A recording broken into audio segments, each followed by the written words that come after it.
Hendricks Torgerson and Charlie Greenlee, right? Yep, Those yep, are the two yep. guys that I'm thinking about that were out, and obviously bringing them back into the fold gives you seems to be more options at throwing the ball. Yeah, definitely. I mean, Greenlee did a great job game one at slot receiver. Hendricks went down mid-game with a concussion, so we put them through the – Greenlee got hurt at practice last week, but we just went through the concussion protocol with them. They've been healthy multiple days. I mean, no symptoms or anything. We're following it along. We're great. They're excited to get back out on the field and make some contact again. Talk about one key for the game for tonight's win to get a win against Mesabi East. They like to pound the rock. Stop the run. Don't let the pass surprise you. Offensively, just be super explosive. Coach, good luck. Thank you.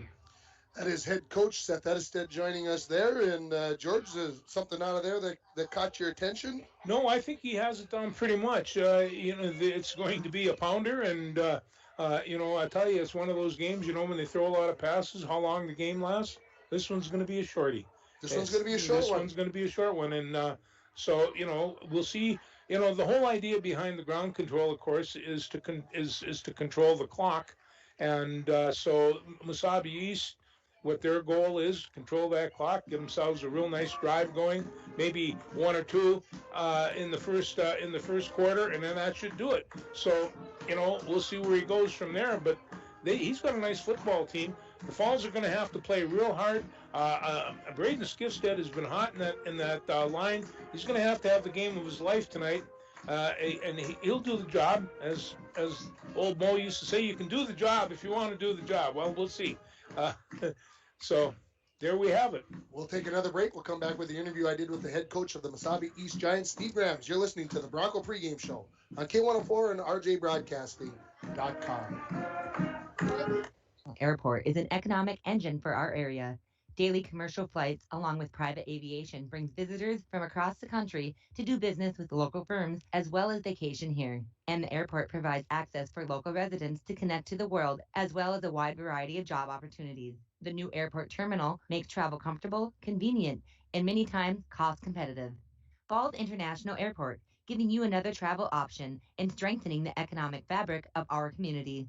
To the pregame show, joined by head coach of the Mesabi East Giants, Steve Grams. Coach, 2-0 start to the season. You got to be happy. Yeah, we had a barn burner, a shootout out in Bram, and our offense was doing well, and our defense, they played tough at the end and picked up a win there. And then last week our defense really picked it up against Crosby Arrington, got a shutout, and our offense put some points on the board. So right now we're happy, and hopefully the night is going to go 3-0.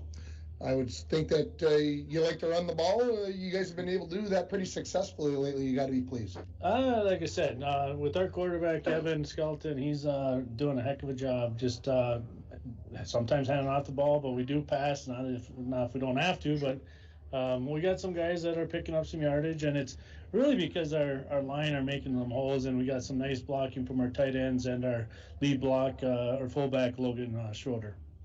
Talk about the rivalry maybe that's come between the two schools over the last couple of years. You guys have won 2 6-point games the last 2 years, so talk a little bit about that.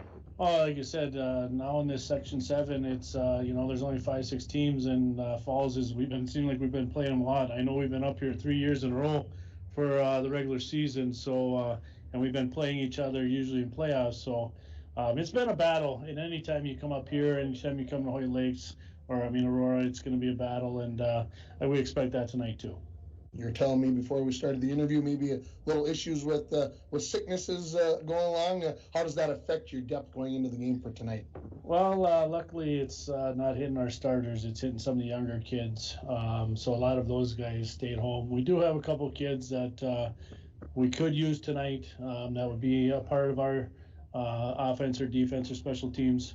We lost our safety last weekend, and Henry Depew, and that's going to hurt us. So we gotta have to have someone to step up in his position, but we got some guys that want to fill the position. So Is this a game of contrasting styles tonight in your mind, or what you've seen with the tape over the last couple of weeks? Do you think that the Broncos are maybe more balanced this year? Like I said, they're going to pass the ball. I think they passed like 66 times in the first 2 games, and we know they like to pass, and they're sometimes successful at it. Their run game, again, it's always tough when you spread it out.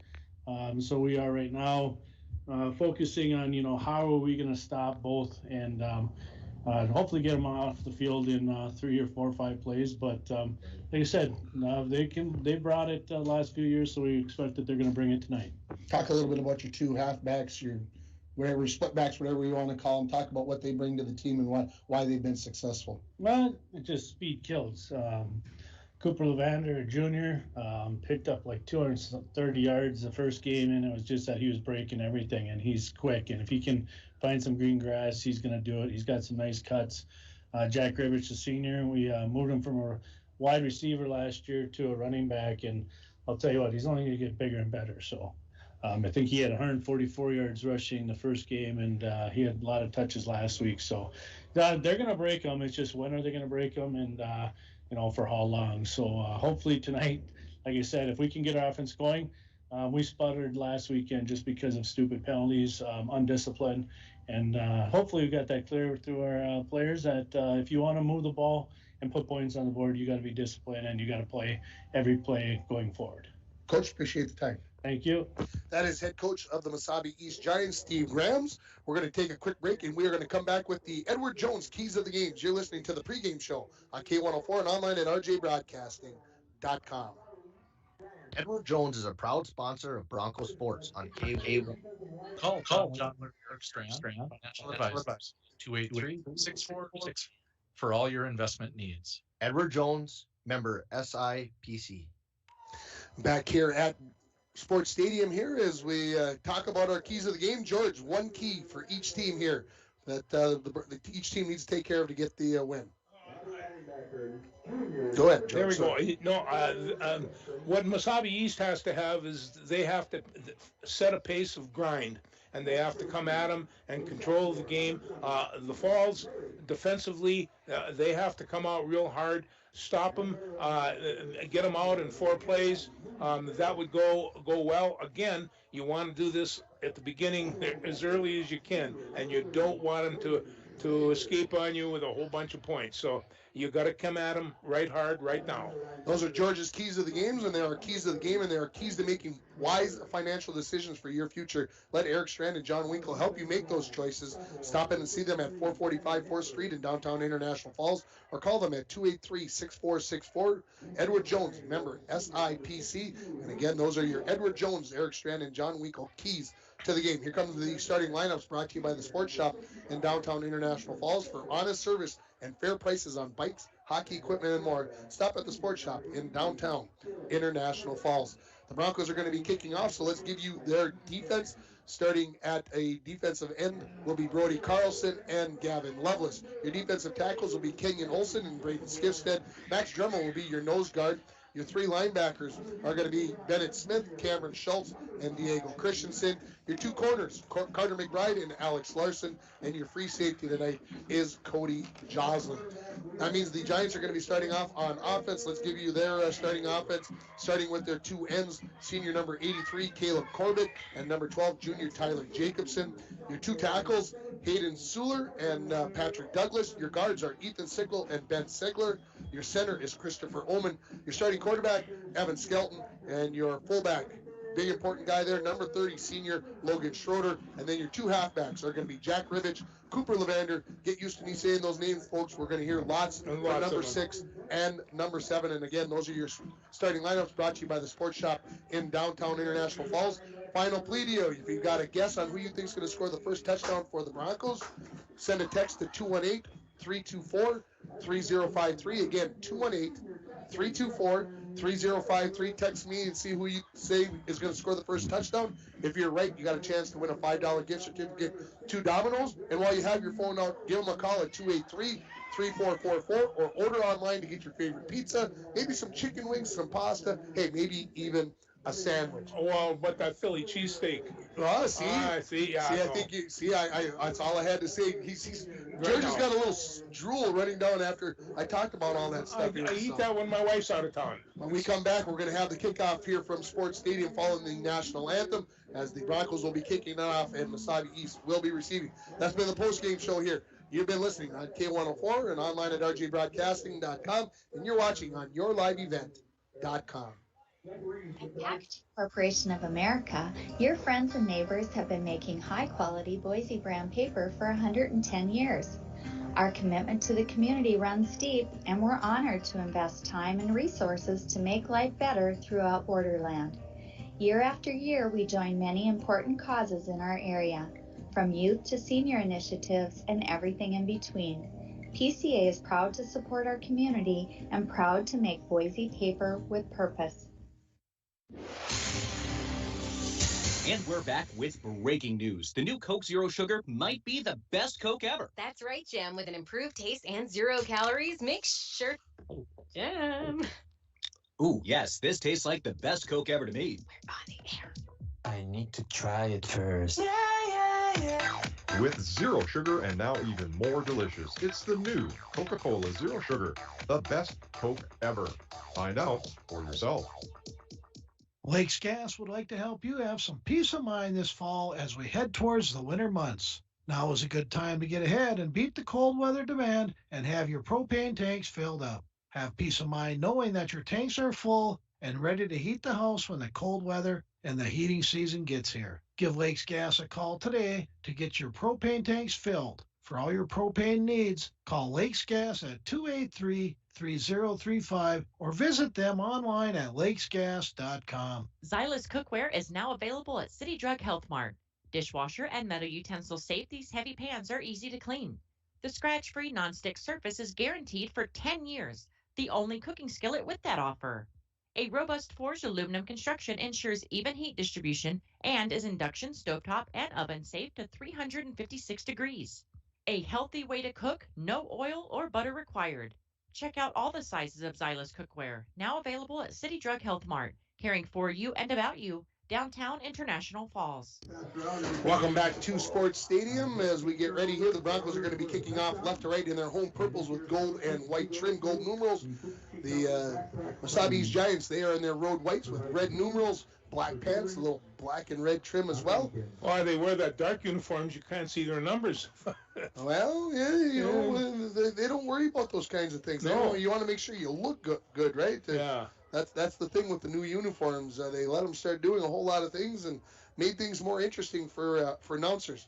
Number 58, Gavin Lovelace, is going to kick it off here for the Broncos in just a few moments. Back deep, looks like is going to be number 30. That is Logan Schroeder. And, well, does that look like a 6 to you back there deep? I think that's Jack Rivich. I think it is too. It makes it tough, and we are ready for Bronco football. Schroeder against and Mesabi East. Waiting for the whistle from the official, and he is taking his time getting back. Now he's back there. He says, we're ready to go. Kick on the way.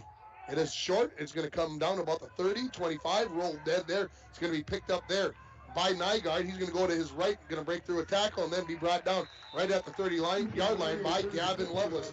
So not only did he make the kick, but he also gets the kickoff tackle. So the Mesabi East Giants will start at their 31-yard line.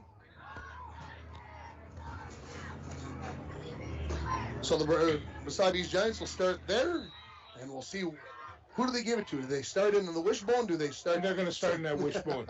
Do they start spread to get the Broncos thinking, hey, George, they're going to start coming up here. Oh, they're going to start in their pistol. Oh, so, right off the bat. So they're going to start with the pistol.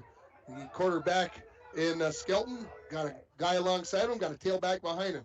Hand off to the right-hand side. The Broncos right there. Good job. A couple-yard gain with the forward lean. That's coming up with the tackle there for the Broncos is going to be number 45, Bennett Smith, and he's going to have some help from Schultz along the way. It is going to be a gain of about a yard there for Rivich, and it'll bring up 2nd and 9. Good start for the Bronco defense, George. Yeah, that's what they have to do right there, and they're going to come pounding them this time as well. So they went with a couple of wide receivers here. They come with the A wide receiver to the near side, but now they're going to come with the pistol to the opposite side, to the right-hand side of the formation. Ball in the middle of the field, 2nd and 9, just underway. This is going to be a pitch to the outside. This is the Levander.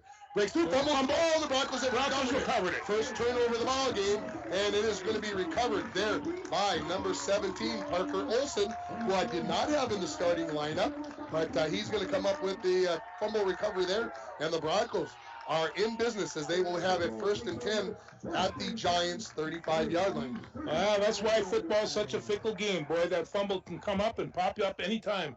Pointed at both ends, that ball. I did not see who forced the fumble, but it was a good hit there on Levander. Trips to the near side, ball on the left hash. Alex Larson, the receiver on the left-hand side of the formation to the far side of the field as the lone receiver to that side. In the shotgun is Cody Joslin. Barks out the signals, puts Greenlee in motion. They fake the handoff to him. Now, Joslin right up the middle. And he's going to be pulled down after about a 4-yard gain, and that is on that bad knee that he got rolled up on. And that tackle there is going to be by Tyler Jacobson. So we'll call it a 4-yard gain for Joslin. Brings up 2nd and 6. Let's bring in Randy. What are you seeing down there so far, Randy? A lot of good play in the line so far. We like to hear those kinds of things. Yes, we do. So here they got 2 receivers to the each side of the formation. 2nd and 6 for the Broncos. At the Mesabi East 31. After the turnover, Joslin drops back, throws on the far side. Looking for Greenlee, and it went through his hands and maybe also through the hands of the Giants' Ethan Murray. And so that is going to be an incomplete pass and going to bring up 3rd and 6 for the Broncos at the 31-yard line. Here comes Bennett Smith into the ball game. So 2 running backs now as Greenlee comes out of the ball game. 2 receivers to the near side of the field. You've got 2 receivers to the near side. Again, the ball's on the far hash here. 10.5 minutes remaining here. No score on your Rainy River Community College scoreboard. Snap. No, not the handoff to Christensen. This is Joslin up the middle. Right through the first down, and he's got 7, and that's a first down for the Broncos. After the gain by Joslin. Now, that's something we haven't seen the Broncos No, do. we haven't. And he's got a little limp going on already. Well, he got rolled up on that first play, but this is something that the Giants did not see on tape, and they're having a hard time getting things contained as he's got 11 yards on 2 carries. So on the 24-yard line, so we'll see what the coaching staff decides to do here now. I want to see him run a little bit. Yes. It's something that you hope that he's 100%, but it easily could be re-injured. 2 receivers to the near side, 1 to the far side, 2 guys in motion. That's illegal, man. Caught out in the flat here by Christensen. How did the Broncos get away with that? I don't know. They sent both running backs in motion. This isn't the Canadian League. No, I know, but it was exciting anyway. So it's going to be a catch by Christensen. It's going to be a gain of 5 yards on the play. It's going to bring up 2nd and 5. We didn't miss that, Randy Anderson, did we? I missed it. I'm trying to jockey down here with the photographer. So here comes 2nd and 5, or just a little bit less than 5 for the Broncos. They're in the red zone here at the Mesabi East 19th after the Levander fumble. Now we got some, I'm confused here because the referees are chatting. And I'm not exactly sure if they're talking about the last play that they both missed. What was going on? They've only got 4 officials in this group. I don't know if you noticed that, George. So there's really nobody behind the linebackers to get in the way here and whatever else. So 2nd and 5 coming up here for the Broncos. This is going to be a handoff to Bennett Smith off the right-hand side, and he's going to be tackled there by Ribbich. Nobody got a piece of number 6 right there. Going to be a gain of 1. And it's going to bring up 3rd and 4 for the Broncos, maybe 3.5. Yeah, the PA guy, Mark Gloak, says a long 3. I could go along with that. It's pretty doggone close. He's got good eyes. We'll see where they put the ball down. We are going to give them 2 yards on that. So we'll call it 3rd and 3. Yeah, they're working a 4-man crew tonight. They called around and couldn't find a 5th official to help out. That makes it tough. 3rd and 3 for the Broncos. Snap. Hand off to Christensen. Goes out left. It's cut up the middle. First down to the 10. And that's where he will be brought down there by the Giants, just outside of the 10-yard line. We'll call it a 6-yard gain. First down. We'll call it a gain of 5, and it's a first down for the Broncos. So they'll have 1st and 10 from about the 10.5-yard line. 8:45 remaining here in the first quarter. No score on your Rainy River Community College scoreboard. Start your voyage at Rainy River Community College. Your future awaits you right here in your own backyard. RRCC. Give them a call at 285-7722. Trips receivers to the left-hand side. One to the near side. Joslin going to throw the slant to Henderson. He's into the end zone. Touchdown for Torgerson, and the Broncos lead for the first time this season as they go up by a score of 6-0. So we're going to take that. That's a nice slant route. Yes, it was. And this is what they needed for that first drive, right here. So they take advantage of the turnover on the 11-yard pass. And we'll see what they have got in store here for the extra point. Looks like they're going to be going for. And I wonder when they isolated him there, if that's what they were trying to do, and they got the slant, and Joslin threw a dart and into the end zone is Torgerson.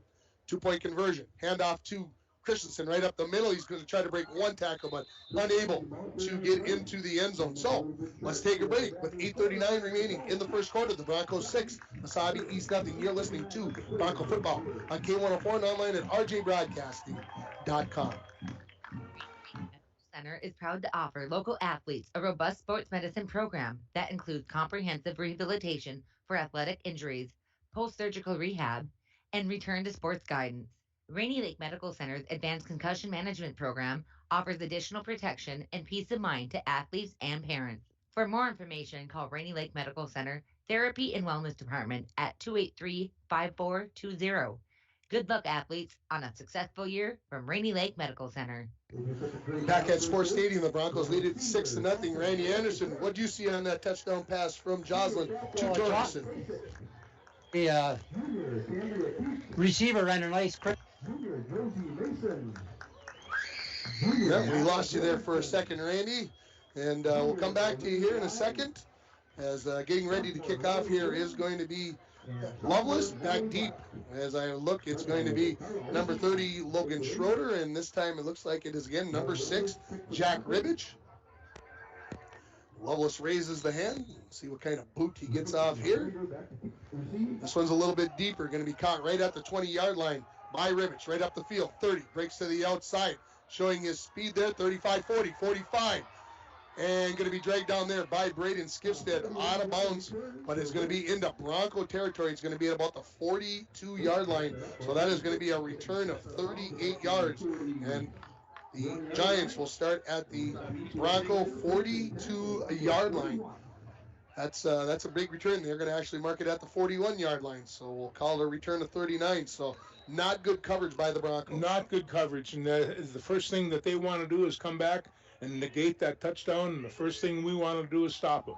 So here come the Giants. They got 2 wide receivers on each side. A couple of them are wings. We got the quarterback skeleton in the shotgun. Right behind him is the fullback. He's going to be the lead blocker here. Good job by the Broncos. Skipstead got penetration. Then Cameron Schultz comes in. He shuts down Ribbage. And the Broncos are going to come up with about a 3-yard loss on that play for the Giants.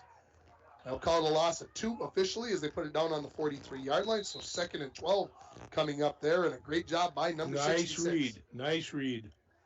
So, Randy, what did you see on that? Let's bring you back into the fold there. Well, no. What the heck? All right, as we come back here, go back to the pistol formation here for Mesabi. 2nd and 12 coming up. This is going to be a handoff. Levander right up the middle to the 40, and then he hits a couple of purple jerseys there, and he's going to move it down to the 36-yard line. Number 45, Bennett Smith, in on the tackle. It's going to be a gain of 7 yards for Levander, and it's going to bring up a 3rd and 5 situation.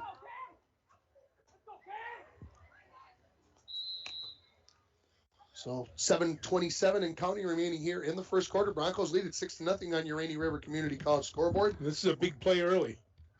This is 4-down territory, so the Giants, maybe get a couple here picked up. They'd still feel pretty confident. The pistol look here.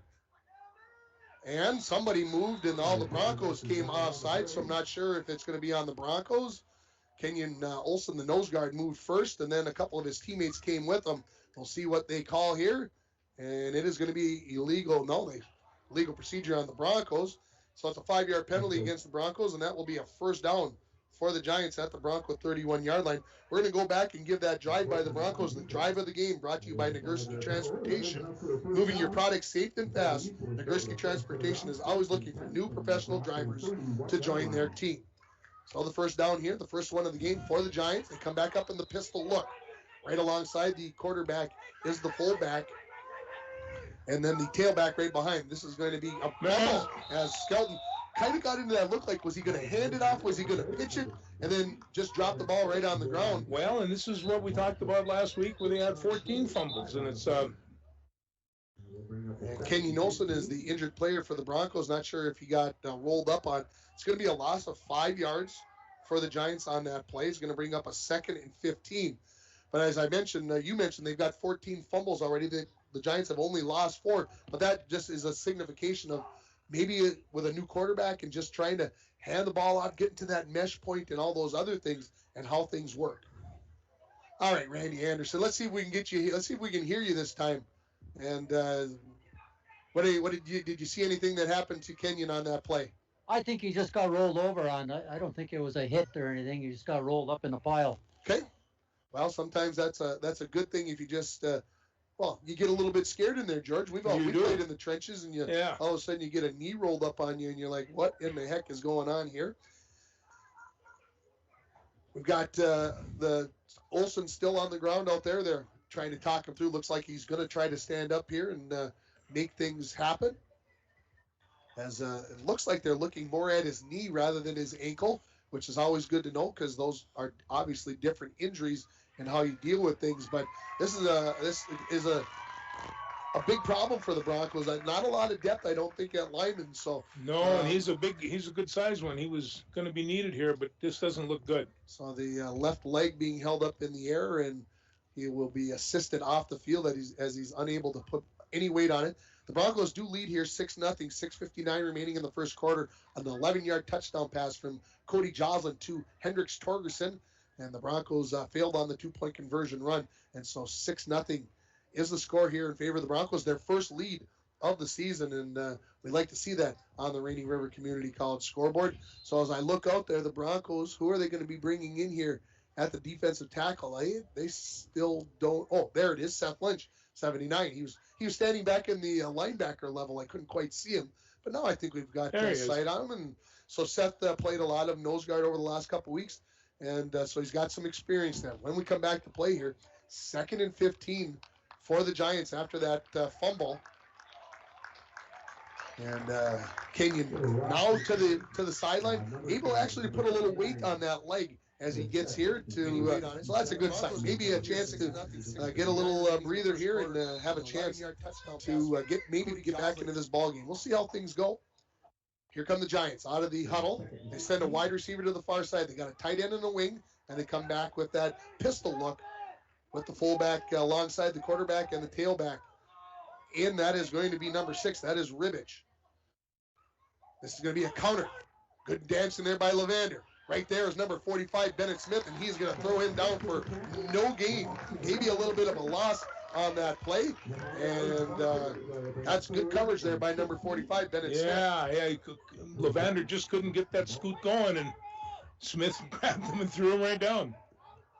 I always get scared that you're going to get the referees are going to decide that that's a horse collar because he kind of grabbed the jersey and lassoed him, and so you got to be careful on those kinds of plays. So 3rd and 16 coming up for the Giants from the Bronco 37-yard line.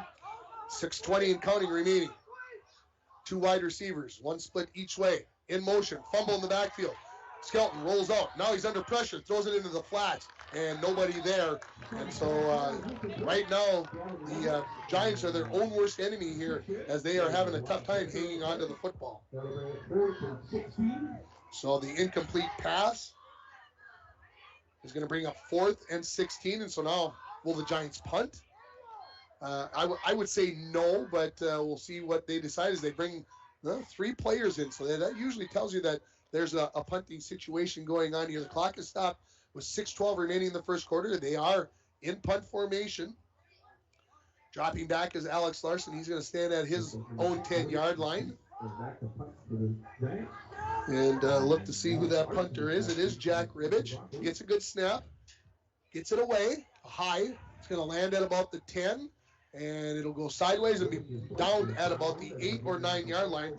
That's where the Broncos will start their second possession of this ball game as they lead by a score of 6-0. So we'll put the ball down here. The Referee puts it right at the 9-yard line, so we'll call it a 28-yard punt. But the position of the punt was very good by Ribbich as it is inside the Bronco 10-yard line. They'll start first and 10 from the 9-yard line. 3 wide receivers to the near side. Christensen in the backfield. He's to the left of the quarterback, Joslin. Larson all alone on the left-hand side of the formation. Broncos have the ball on the far hash. They're going left to right in this first quarter, leading 6-0 on your Rainy River Community College scoreboard. Joslin puts Greenlee in motion. And we get a whistle, and Hendricks Torgerson. Too many people moving again there. Yeah, this time they got caught. So this will be about a 5-yard penalty. They'll put the ball back on the 4-yard lane. It'll be 1st and 15. Well, you know what happens is you hear that next sound, and it's the other team yelling motion, motion, and all of a sudden you've got things going. So Bennett Smith comes into the ball game. Greenlee, who was just in motion, comes out of the ball game. 1st and about 14.5 as the Broncos get about a 4.5-yard penalty here with the ball on the 9-yard line. Umpire still, I don't know how he's, I think that. Gonna have to have you come a little bit closer, Randy. I think have to just. That's why you remeasure. Yeah, okay, I get you. So here's 1st and about 14.5. A handoff to Christensen off the left-hand side, turns north and south, breaks 1 tackle, but he's not going to break the 2nd tackle there. For the Mesabi East Giants, that is number 62, Hayden Suler, and he was all over number 24 there. They're going to give 2 yards to Mr. Christensen on that play, so it brings up 2nd and 13. Again, 2 running backs in the backfield, 2 wide receivers to the near side of the field, which is the right side of the formation for the Broncos. Joslin takes the snap. He runs right up the middle, following some blockers. He's got a good run. He's into the linebacker level. He's going to be brought down about the 14-yard line. Let's call it a gain of 8 for Joslin, and that'll bring up 3rd and 5 for the Broncos at the 14-yard line. We'll see where they spot it. They put it right on the 15-yard line, so we'll call it a gain of 9. Brings up 3rd and about 3.5 yards here for the Broncos. Big play here, George. It's a big one. If you can get a 1st down here, kind of get this drive going after the penalty, that'd be a great sign as we go under 5 minutes remaining in the first quarter. Joslin hands it off to Bennett Smith. He breaks a tackle to the 20, and he should have enough.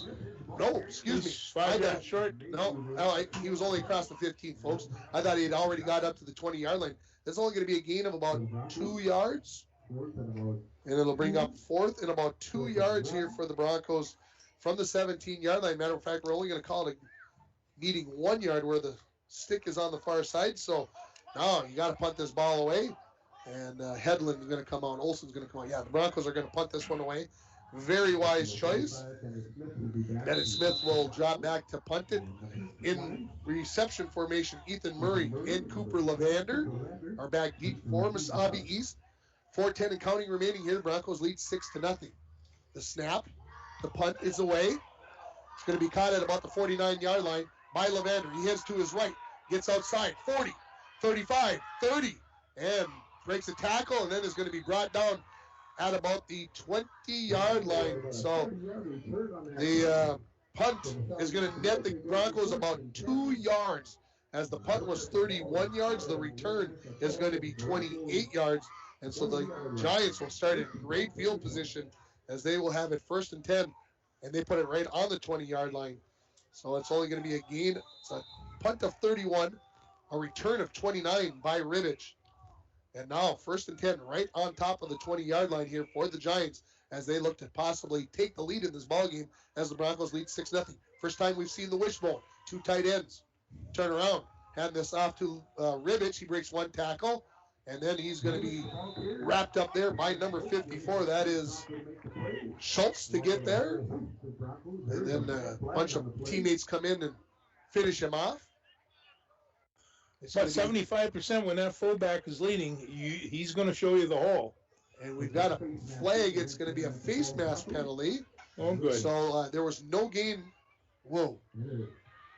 Now I'm really confused because he walked off about 3 steps, which tells me that they only had a 3-yard penalty on a face mask where he got a gain of like 3 yards. I think he should be another 5 yards. So they are going to call the end of the play, so it's half the distance to the goal from where the Okay, so they're going to put the ball at the 13-yard line. So they're going to call a 5-yard penalty, I think, after a 3-yard gain.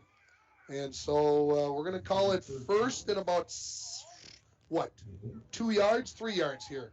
We'll call it from the 13-yard line. So this is, I can see this is Mr. Hawken, the official on the near side. So these officials out of Park Rapids. So if it was during the play, that's where we're at. So it's from the point of the foul. So 1st and 3 from the 13. Pistol look for the Giants. Here's the handoff to the fullback, and right there is number 63, Brody Carlson, as he will take Schroeder down for a loss of yardage there. So a good play by the defensive end on the Bronco left-hand side. It's going to be a loss of, see where they put the ball down. They haven't quite decided yet. Yeah, and keep in mind, young Mr. Carlson, he's only a sophomore. They still haven't put the ball down. I don't know where we're. They're having a hard time finding the spot, aren't they? They are going to put it down at the 15-yard line. So it's a loss of 2 yards. It's going to be 2nd and 5 for the Giants because we go under 3 minutes remaining. One split. Wishbone in the backfield for the Giants. Broncos get pulled offside again. And this time it's the other side of the line. So this time it was Braden Skifstead, and this will be very close to a first down for the, we'll see where they put the ball down, a yard short officially by the officials. So we'll call it 2nd and 1 from the 11-yard line. Not sure how the ball could have been exactly on the 15-yard line and then become up short of the 10. I won't try to explain it. Yeah. So here we go. Wishbone again. One wide receiver to the near side. Handed off to Ribbich. He's breaking, Levander to the far side. He is going to score from 11 yards out, and we are tied at 6. Cooper Levander found a nice hole off the right-hand side off tackle, and he is into the end zone with 2:50 remaining in the first quarter, and we're tied at 6. Levander showed his speed there. He got through that hole in a hurry. And now an extra point coming up here in this first quarter. See what the Giants decide to do here on the, looks like a 2-point conversion coming. They'll come up with the same formation. Wishbone in the backfield, a split end to the near side in Tyler Jacobson. Now they'll split the receiver out. They'll go to the, a little timeout here. As the Giants came up in the wishbone, then they went to the pistol, then the coach, they didn't like it. This timeout is brought to you by Service Master of International Falls. For a home that is professionally cleaned all year round, call Service Master at 283-4475. Todd and Gretchen will take very good care of you. We'll take 30 seconds. Broncos and the Giants are tied at 6. You're listening to High School Football on K104 and online at rjbroadcasting.com. At Packaging Corporation of America, we make Boise brown paper with purpose. We understand our responsibility to the community, and we're honored to support the many needs and events occurring in Borderland. From providing donations to local schools and events, to supporting organizations meeting physical needs in our community, PCA does more than make paper. We make a difference. Back for the 2-point conversion. We are in the wishbone in the backfield. Under center is Skelton. Takes the snap, hands it off to Levander, puts his head down. He is in for the 2-point conversion. And so the Giants on the run there by Levander, he's into the end zone, and the lead is now 8-6 in favor of the Giants on your Rainy River Community College scoreboard. So again, we'll keep it right here, I think, during this timeout. George, what do the Broncos need to do on this upcoming series? Well, they have to start getting this back, and the Broncos had a real nice opening drive, but they have good field position. Now they're going to have to take it and see what they can do with a big portion of the field. And I think right now they're getting a little bit of a running attack, especially from the quarterback, and we'll see if they can start putting the ball up in the air a little bit. Yeah, I think the big thing we talked about last week, the Broncos had trouble receiving the kicks. They've been fumbling, not handling them cleanly, and that's allowing the Broncos to have to work with a long field, which isn't ideal in this situation. Geez, there's hardly any breeze out there, Randy. I thought this was really going to be a blower. So as we come back here, the Giants going to kick it off here, right to left, as they continue here in the first quarter. And it looks like this is going to be Ribbich who's going to kick off for the Giants. If I am seeing correctly, again, it's tough with those red numbers. Yes, it is number 6. Waiting for the whistle. Still waiting, not sure why. Everybody's set. Oh, we're having a discussion between the coach and the official on this side. That's why. Now I am aware. Now we're all ready. All the officials are ready, and now the Broncos aren't ready. As a matter of fact, I think the Broncos have just taken a timeout on a kick return when they just had a timeout. That's not a good sign, George. No, there seems to be a bit confusion Randy, down there. we got to get you down there and find out what the heck just happened there. This timeout is brought to you by Service Master of International Falls. For a home that is professionally cleaned all year round, call Service Master at 283-4475. Todd and Gretchen will take very good care of you. The Giants didn't even go to the sideline. Here come the Broncos back out on the field. Back deep is Alex Larson. He's the lone guy back there as the Broncos have changed their look a little bit. They're going to say, look, we're going to put number 84 back there. He's going to catch the football, and he's going to return the football unless this thing is kicked short. So maybe a little change in thoughts for the Broncos this week. There's the whistle, and ready to kick it off is going to be Ribbich. He drives it right down the middle. He's going to land about the 20, be picked up at the 15. Larson going to come to the right. Looking for a block. He turns over the zone, breaks through, 35, and then it'll be brought down there by Jacobson. And that is a very good return there after a kick of 45 yards. I think that's the best kick return of the year for the Broncos. It's a return of 22 yards, and the Broncos have pretty good field position at the 37-yard line. Well, I'd like to see Alex catch a couple of passes, too. He's a very fine athlete, and man that tall can. You don't catch 9 passes for 150-plus yards in game 1, and you don't all of a sudden start That's getting. right. You don't get their best defender the next game. So the Broncos are going to come with trips to the near side. They send Alex Larson to the far side all by himself. Christensen along with Joslin in the backfield. In motion now is Greenlee. Hand off to Christensen. He's going to break a tackle in the backfield and get back to about the line of scrimmage, as finishing off the tackle there was going to be Logan Schrader.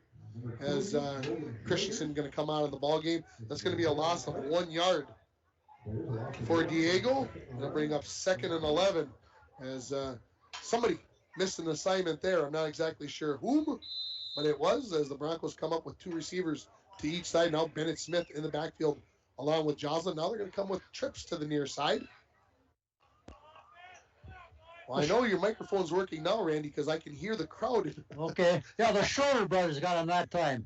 Isaac started it and Logan finished up. There you go. Joslin drops back to pass. In the flat, there's Bennett Smith. Oh, man, that's an illegal man downfield. Wow. Right alongside of him was big number 66, but with no bag judge in there, very difficult to see that. That is going to be a first down. It is a gain of 14 yards for the Broncos, and it's going to put the ball right at midfield. As I'll say it this way: when your lineman is ahead of the running back who catches the ball, that's the illegal man downfield, because Bennett Smith was about 5 yards into the linebacker level. Broncos will be in Giants territory. 8-6 is the lead for the Giants on your Rainy River Community College scoreboard. Fake the pass, throw it for Larson down the far side, and oh boy, Levander nearly came up with that interception, and I don't even really think he could see the ball very well, George. No. So Broncos will have 2nd and 10 coming up here from the 49-yard line of the Giants. 1:45 remaining in the first quarter. That was just a one-on-one look here. I'm going to throw this up here and see if my good is as good as your guy, and Levander was right there, did a good job of breaking that pass up. Broncos with 2 running backs in the backfield, 2 receivers to the near side. 2nd and 10. Joslin gets his team ready, and we got a whistle on the far side. Not sure why. The far side official, he's happy. Let's put it right back into play. No timeout, no nothing else. So 2nd and 10 here for the Falls. In motion goes Bennett Smith. Handed off to Christensen. Breaks a tackle, spins, and stumbles and fumbles across the 45-yard line. He'll be put down at the 44. A gain of 5 yards for Diego Christensen. And the Broncos will have 3rd and 5 from the 44-yard line. Yeah, stumbled and tumbled. That was a pretty good description of that one. That was spinning and trying to keep his feet, and a gain of 5 yards. So a big 3rd and 5 here as we've got 1:20 and counting remaining in this first quarter. Broncos trailing at 8-6 on your Rainy River Community College scoreboard. Joslin takes the snap, throws in the flat. Christensen has it, spins back to the inside, tries to go north and south, and going to be tackled there by Schroeder and Murray. He's going to be a gain of, well, let's see. We'll call it a gain of 2 yards, and it'll bring up 4th and 3 for the Broncos at the 42-yard line. Big play here with 45 and counting remaining in the first quarter. 2 running backs in the backfield. Joslin got him to jump offside. He went with the hard count. They hold him there, and they get the first down. That's a good job by the team as they get the first down via the penalty on the Giants. And that will be enough for the Broncos. So the Broncos will have it 1st and 10 at the Giants' 37-yard line. Probably time for maybe 1 or 2 more plays here in this first quarter for the Broncos. From the Mesabi 37-yard line. Joslin with the 2 running backs. Play being changed at the line of scrimmage as Coach Seth Edstead, I haven't seen him that demonstrative, animated in a long time as they're going to trying to get the clock to get going. They finally do. That saved the Broncos some seconds here. Flat.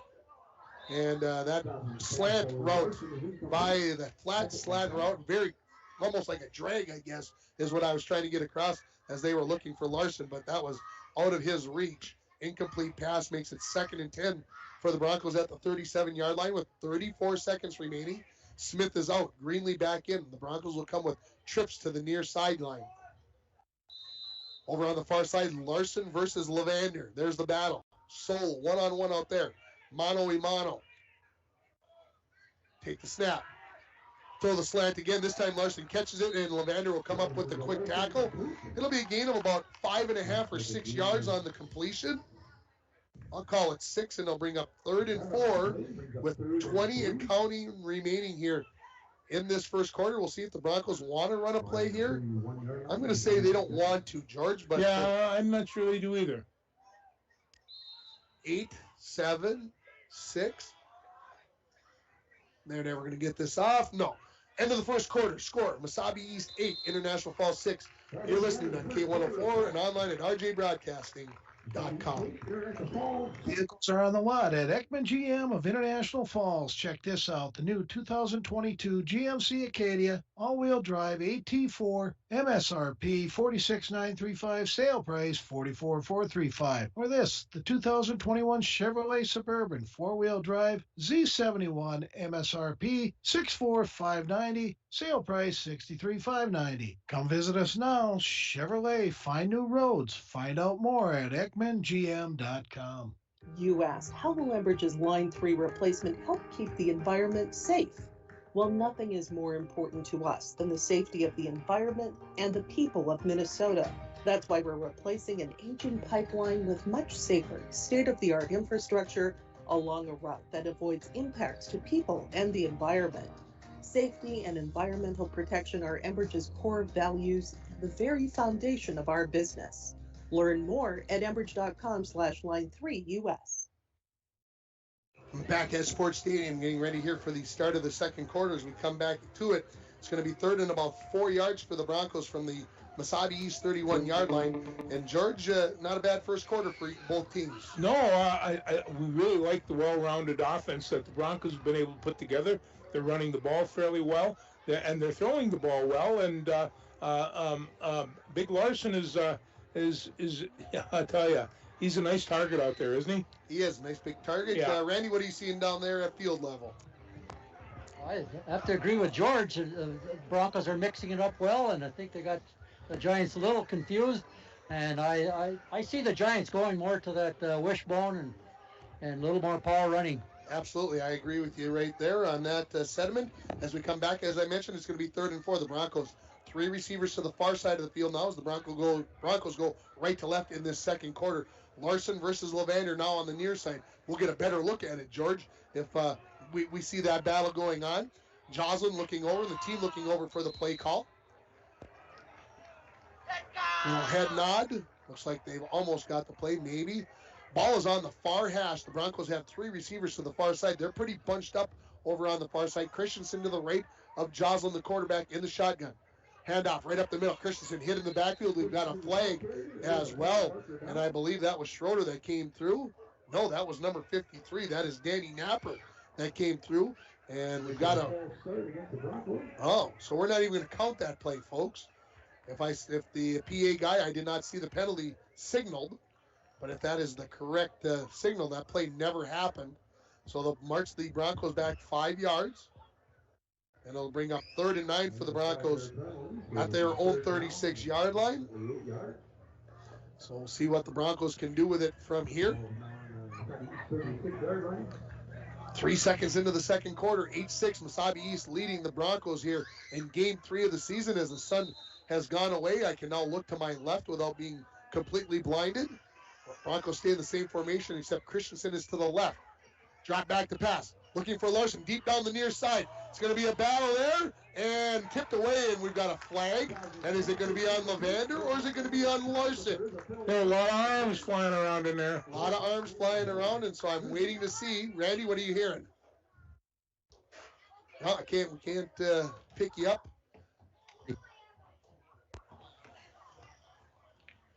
See what we got here. They do call it on the pass interference on the Giants. And I can tell you right now, folks, that Keith Mackey, the defensive coordinator for the Giants, he's not happy. I can hear him with my headphones on. And that's he's a good 80 yards away. He is not pleased with that call. But it is going to be a 15-yard penalty here on the Giants, and that'll give the Broncos a first down at about the 21-yard line if they step it all off correctly. Randy, let's try you again here. What'd you think of the call? Well, it was very close, but I think he had his hands in there pushing him a little bit on the chest, and he may have grabbed his jersey a little bit. Okay. Wow. So they give him 10 yards.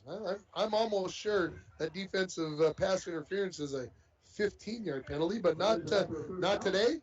And I believe it should be enough for a first down, and it is.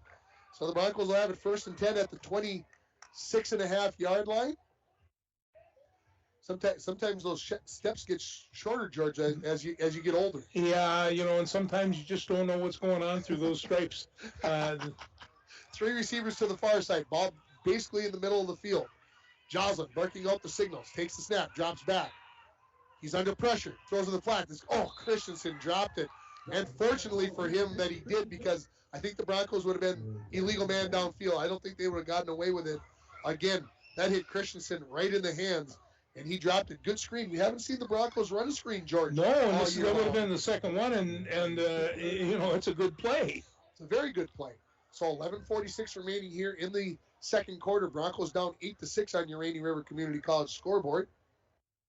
And now I'm not sure what all the conversation is about.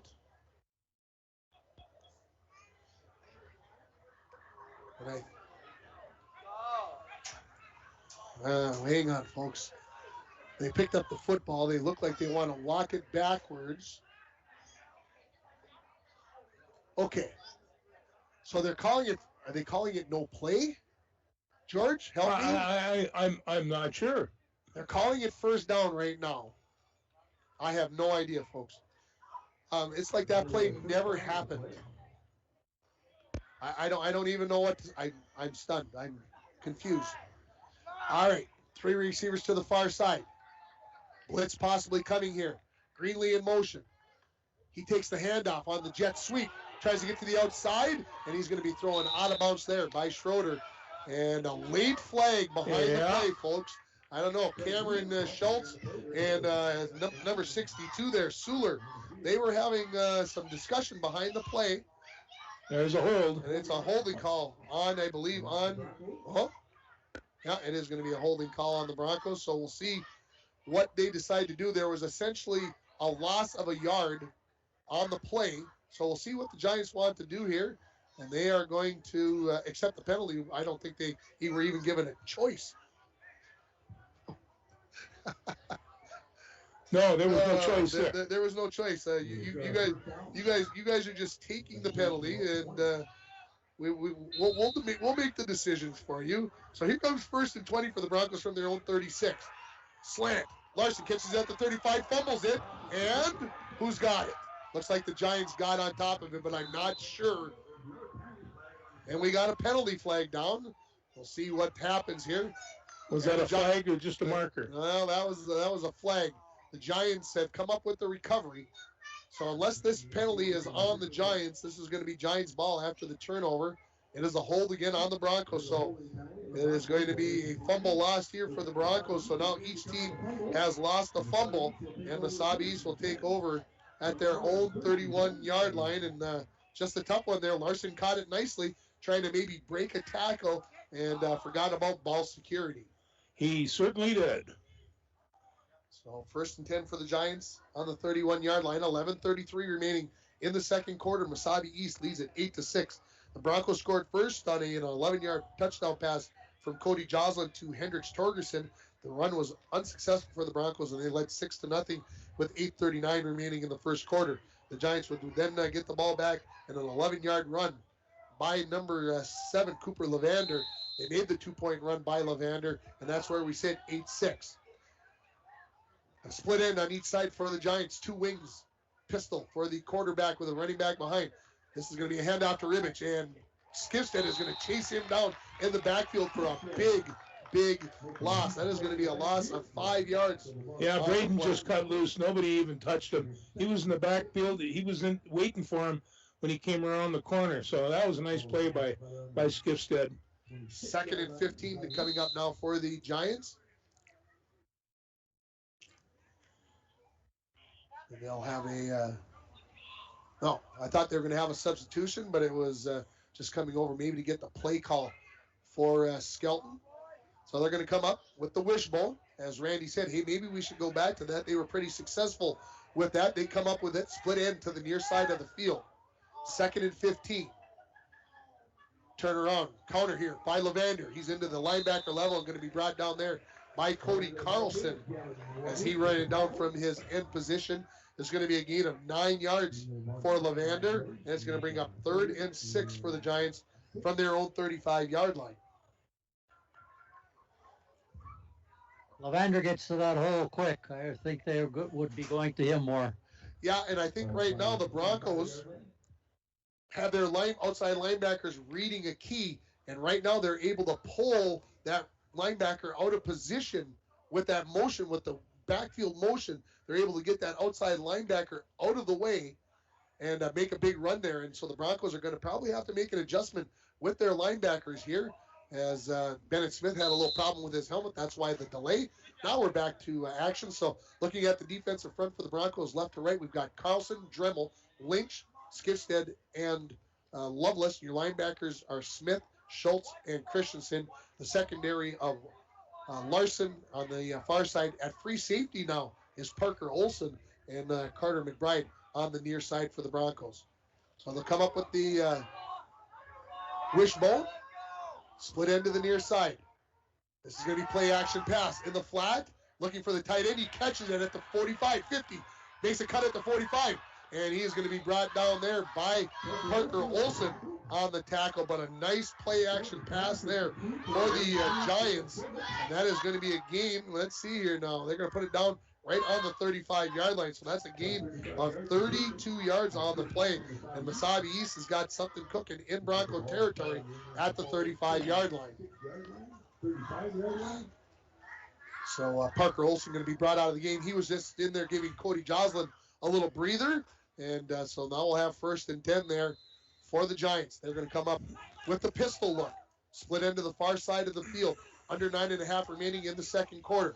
This is a handoff to Levander. Off the near side. Oh, that is a big hit on 7-on-7 right there. Carter McBride coming up with the big hit on Cooper Levander after a gain of about 2.5 yards. Yeah, Carter came up shaking his head on that one.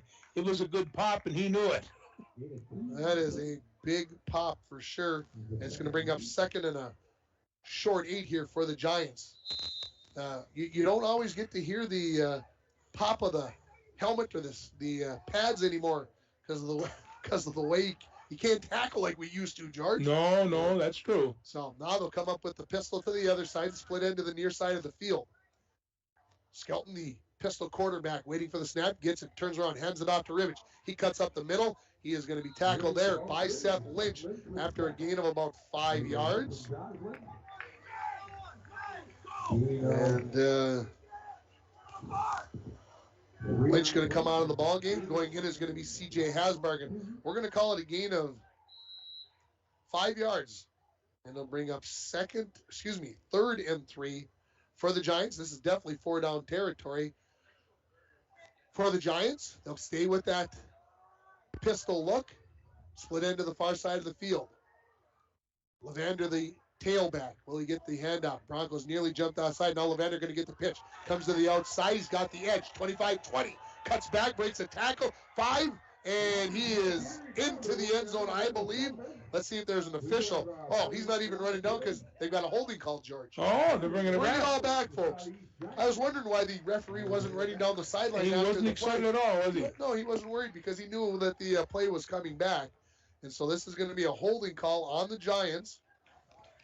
And if they mark it out from the point of the foul, which I don't think the referee is looking at, which he should be because it's where the penalty is from where the penalty was at. Wait a second. He only walked 5 yards off. What's that? Does he understand what? There we go. Did he mark off a full 10 on that one? No, he marked off about 8.5. Folks. What kind of penalty is an 8.5 yarder? Oh my goodness.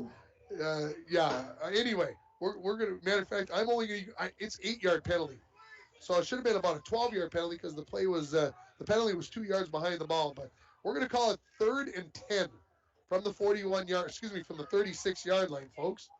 Oh, snap, handoff. This is play action pass. Good play action pass. In the front. Cameron Schultz, defensive play of the Cameron Schultz out, just got his hand right in there and flipped it out.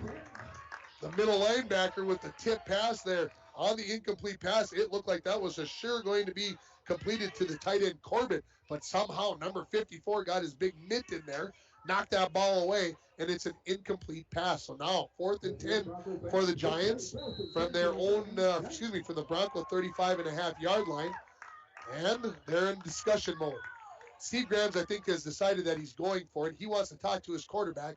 Now send him back out. Clock stop with 7:46 remaining in the second quarter. Mesabi East 8, International Falls 6 on your Rainy River Community College scoreboard.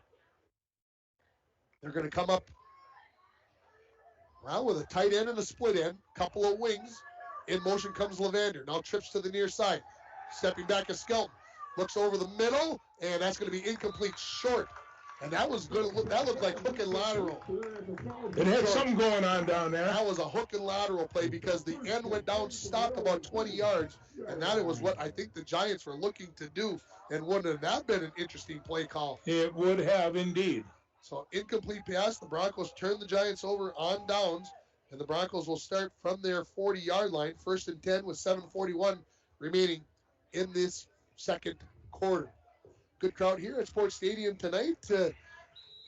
Giants fans probably got about 50 on the far side. Broncos fans, I'm going to say about 2/3 full here on the near side. 2 wide receivers each side. Possible blitz coming here by the Giants. They bring 6. Joslin over the middle. Greenlee was tied up. And give credit to, I believe, number 40. Yes, that is number 40, Isaac Schroeder. Schrader with the break up there. So an incomplete pass on 1st down brings up 2nd and 10 for the Falls. Of course, clock stops after the incomplete pass. Giants in a 5-man line here now. They started in a 4-4. So we'll see how that affects the play of the game. Giants might be thinking about bringing a blitz, bringing maybe 6 here. They do bring 6. Into the flat. Christensen not able to come up with that ball as Joslin just led him way too much to the outside. So bring up 3rd and 10 now for the Broncos. And now the Giants have decided, George and Randy, and you can add in on this, They just lined up 5 guys, and then they said, we're bringing one of our 2 linebackers, and we're just going to cover you man-to-man. Well, they've been carrying 7 in the box the whole night, so, this wasn't that hard. Broncos have 2 wide receivers each side, 3rd and 10 coming up. So they've got basically 4 guys covering, free safety, their middle linebacker. We'll see if they decide to blitz him here or they're going to keep him in. They're going to send 6. Joslin, wide open is Greenlee. Catches it at the 45, 40, 35, and he's going to be tackled at about the 33 by Murray. Blowing coverage right there as they were looking at Alex Larson. They weren't paying attention to Greenlee. They weren't. And he comes up with a 28-yard reception and a first down for the Broncos at the Mesabi East 32-yard line. Don't fall asleep on number 20. No, and he's been partially open all night long. We are going to give that the Northern Lumber pass of the game. Free estimates, delivery to your work site, and paint matching. Northern Lumber, everything to build anything. Located on Highway 53 at 307th Street in International Falls. 2 wide receivers each side. Joslin takes the snap, drops back, throws the slant. Hedlund catches it at the 25-yard line. It's going to be a gain of 7 yards to Hedlund. And the Broncos will have a 2nd and 3 coming up from the Giant 25-yard line. A double slant there by the Broncos, and they were able to get it complete to the senior Hedlund. And 2nd and 3 coming up. Broncos trailing 8-6 here. Looking to regain the lead that they held for about 5 minutes in the first quarter. Hand off to Christensen off the left-hand side. Turns nose and south. 20. Cuts back to the outside. He's going to be brought down near the 16-yard line. We're going to call that a gain of 9 yards for the senior running back. That was his best run of the night so far. And we've got a Bronco down. Let's see. I can't tell who that is, George. It is Hendricks Torgerson, who maybe got in late into that play, maybe got rolled up on. We'll take a quick 30-second timeout. We'll come back with more from Sports Stadium. The Broncos trail 8-6. You're listening to Bronco Football on K104 and online at rjbroadcasting.com. Xylus Cookware is now available at City Drug Health Mart. Xylus has been creating kitchen tools and gadgets for over 70 years. The belief is that all Xylus products should not only do a brilliant job, simply and efficiently, but also make customers smile every time they use them. Xylus has become an internationally respected brand which is favored by everyday cooks as well as gourmet chefs. Stop into City Drug Health Mart to get your Xylus cookware. City Drug Health Mart, caring for you and about you. Downtown Falls. Torgerson able to walk off under his own power. 2 wide receivers each side for the Broncos.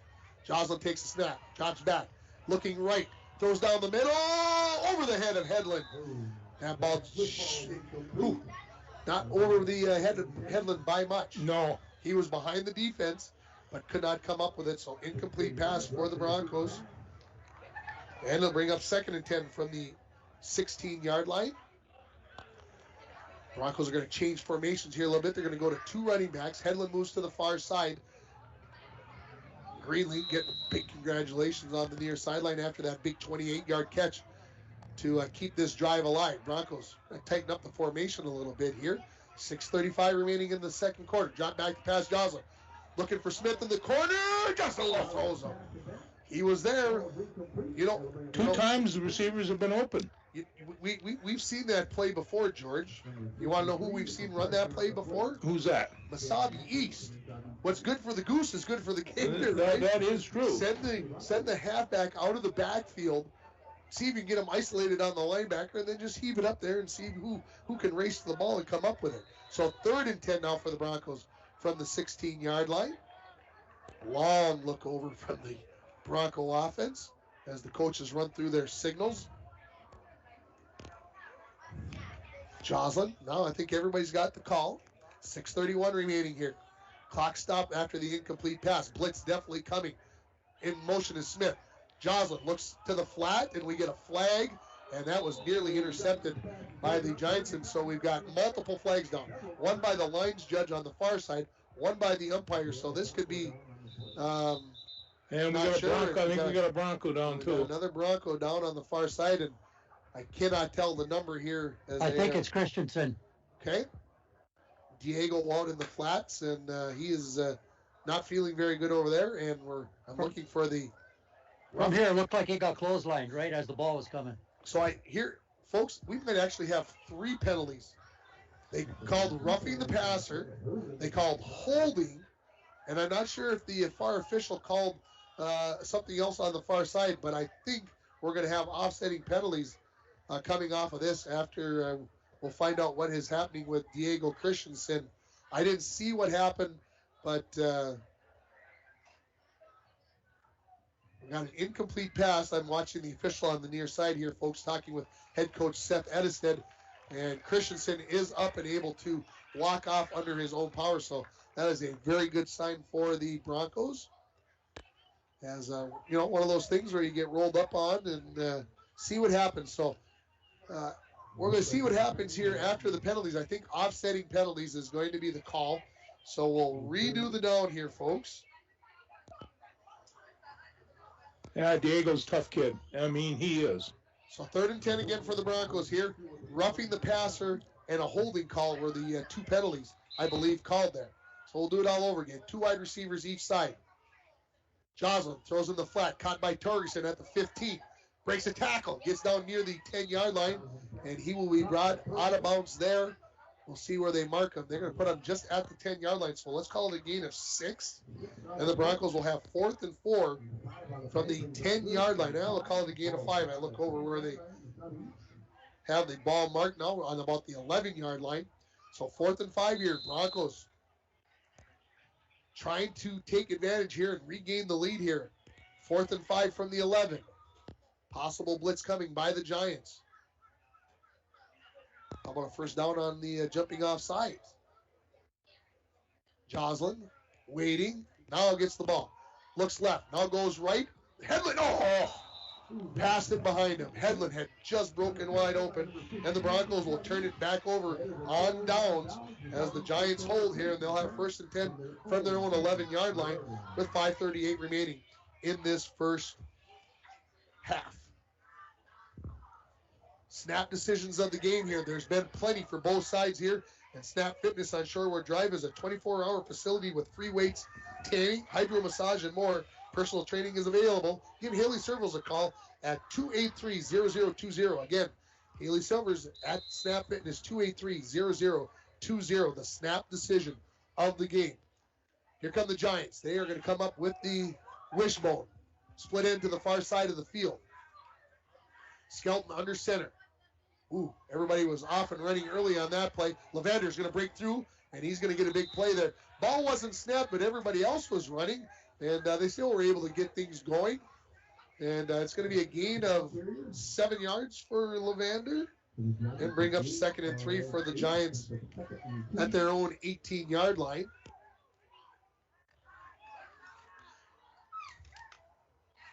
You never want to be critical of the officiating crew because we're having such a tough time finding officials. But when 6 guys get the pole out and get the play started before the ball ever gets snapped, that makes it tough. Same formation for the Giants. Wishbone in behind the quarterback, Skelton. This is a handoff right up the middle to Schrader, and he's got the first down and more as he's going to be brought down at about the 24-yard line. Coming up off the bottom of the pile will be McBride and Schultz. We'll call it a gain of 6 yards on the play, and it'll be first down for the Giants at their own 24-yard line. 4:45 and counting remaining in this second quarter. 8-6, that's where we were when this quarter started. And Schroeder injured, the fullback, limping off the field. How does that change? That changes. Changes the things for the Giants. And now a whistle while the Schrader gets off the field. Now he's there. So now we're ready to go. So trying to see who the fullback is going to be. Looks like it's number 12, Tyler Jacobson. Does that look right to you, Randy, down there? No, they've been alternating somewhat. All right. This is going to be a counter play. This is going to be Ribbich. He breaks into the secondary. 40, 45, and finally going to be brought down there by Carter McBride again. And a big run there for Ribbage. It's going to be a gain. Well, we'll see where. Just a little shout out there for Carter McBride. He's playing a whale of a game here right now. Gain of 23 yards for Ribbage, and it is 1st and 10 at their own 47-yard line. That little counter play from the halfback, and then just turns it north and south as he gets over the guard. And wow, that is a big play here for the Giants. Under 4 minutes now remaining. Stay with that wishbone.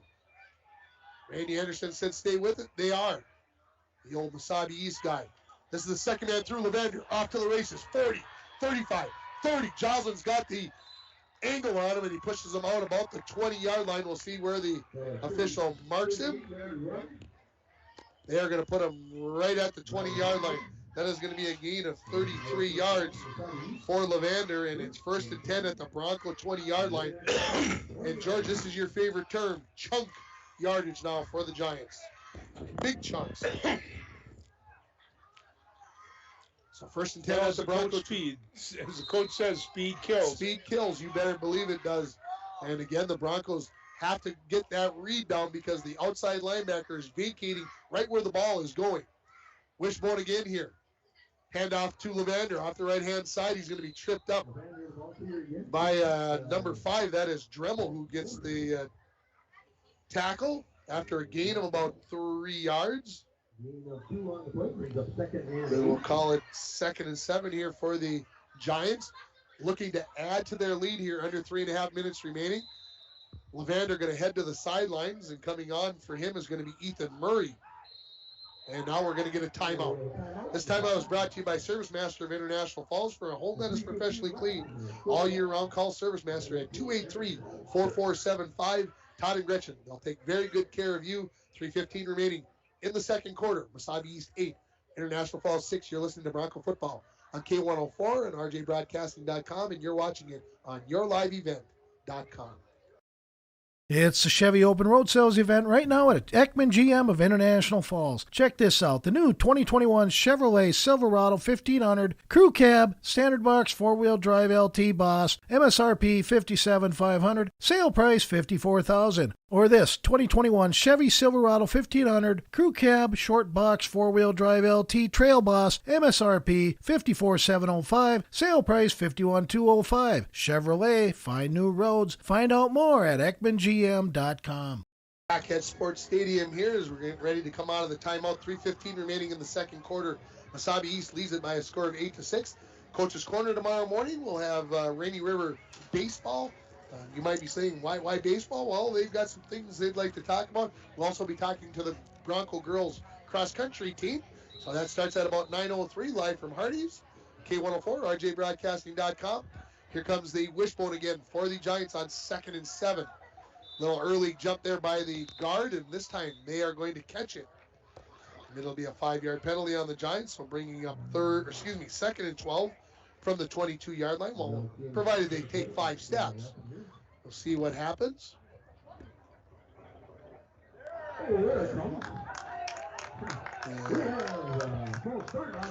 a 5-yard penalty, and not sure if you're watching on your live event. I'm not sure what happened to our cameraman. I'm not sure. We've had a lot of walking going on, and if you're frustrated at home, you can believe that Dwayne Etienne, our genius tech man, he's having a heck of a time. He is not having a very fun night, and he is about ready to, I'm not sure if our cameraman switched cameras because he's not over here anymore. That's why it got me nervous. So again, I hope you'll bear with us. If you decided to listen to us on the radio or online, hey, we're happy to be able to bring it to you. 2nd and 12 coming up for the Giants from the Bronco 22-yard line. They'll stay in the same formation. Will the Giants? Skelton turns around. Second man through. Levander finds it going a little bit harder as Skipstead finishes off the tackle that was started by number 54, Schultz. And so it'll be a gain of 3 yards, and now we've got a late flag. Whoa. Unsportsmanlike conduct. Against both teams. We've got offsetting. So the talking starting to So we'll have 3rd and 9 coming up from the 19-yard line. And the referees want to tell the boys that's enough. Enough of that, yeah, and rightly so. This started on that play right after Schrader went out. There were some words at the end of that play, and the Mesabi East kids told their guys to knock it off, but it's starting again. Okay. It's good to have a man down on the field. I love it when you got a guy who can hear what's happening. Going on. Yes, absolutely. So here comes 3rd and 9. This obviously is 4 down territory. 2 plays to get this 9 yards for the Giants, and we get a whistle. I'm not sure for what. 3rd and 9. Everything's right. I'm not sure why the confusion. I said with all the running, this was going to be a fast game. I was wrong. I don't even want to look at the time. Oh, and all the officials are all going to get together and talk. I'm going to walk in here now, George. Oh my goodness, it's 8:07. We still got 3 minutes remaining in the first half. Now I can see why. Hey, we might be able to get out of here by 10. Maybe. Good thing it's not homecoming or parents' night or something else. And now the referee is going to walk over and talk to Coach Steve Grahams, and now he turns back towards midfield. Do you have any idea what any of that was about? Not a clue. Not a clue, George. So 3rd and 9, the Bronco team asking for the fans to come to life a little bit. They come to it a little bit. Skelton turns around. This is a pitch to Ribbich. Tries to get to the outside. Nowhere to go. Good job by Lovelace. And then coming in is Larson in a host of purple attack. A purple attack. Haven't seen one like that all year long. 84, 54, 24. Apparently, if you have a 4 on your jersey, you were in on that tackle. It's a loss of 6 yards on the play for the Giants. That is going to bring up 4th and 15 from the 25-yard line. That play had nowhere to go, and it all started with number 58, George Lovelace, able to make that play stretch and make Ribbich think about going inside, outside, and by the time he made up his mind. Oh, Lovelace was so deep, he had to go way around him, and then everybody else picked it up. Big play here now. Giants sent split ends to both sides, a couple of wings. Skelton in the pistol. Puts a man in motion. Rolls out to the near side. On the run, Skelton throws. Ribbich catches it down about the 11. He's going to have enough for the first down. He needed 15. He got 17, folks. That's a pretty good route. Beautiful route. Skelton put that ball right on the button. He did. Levander came all the way across the formation, caught it about the 11, and then he picks up the additional 3. That was enough to get the first down, and the Giants have 1st and goal at the 8.5-yard line. Under 2 remaining here now when the when the ball gets set.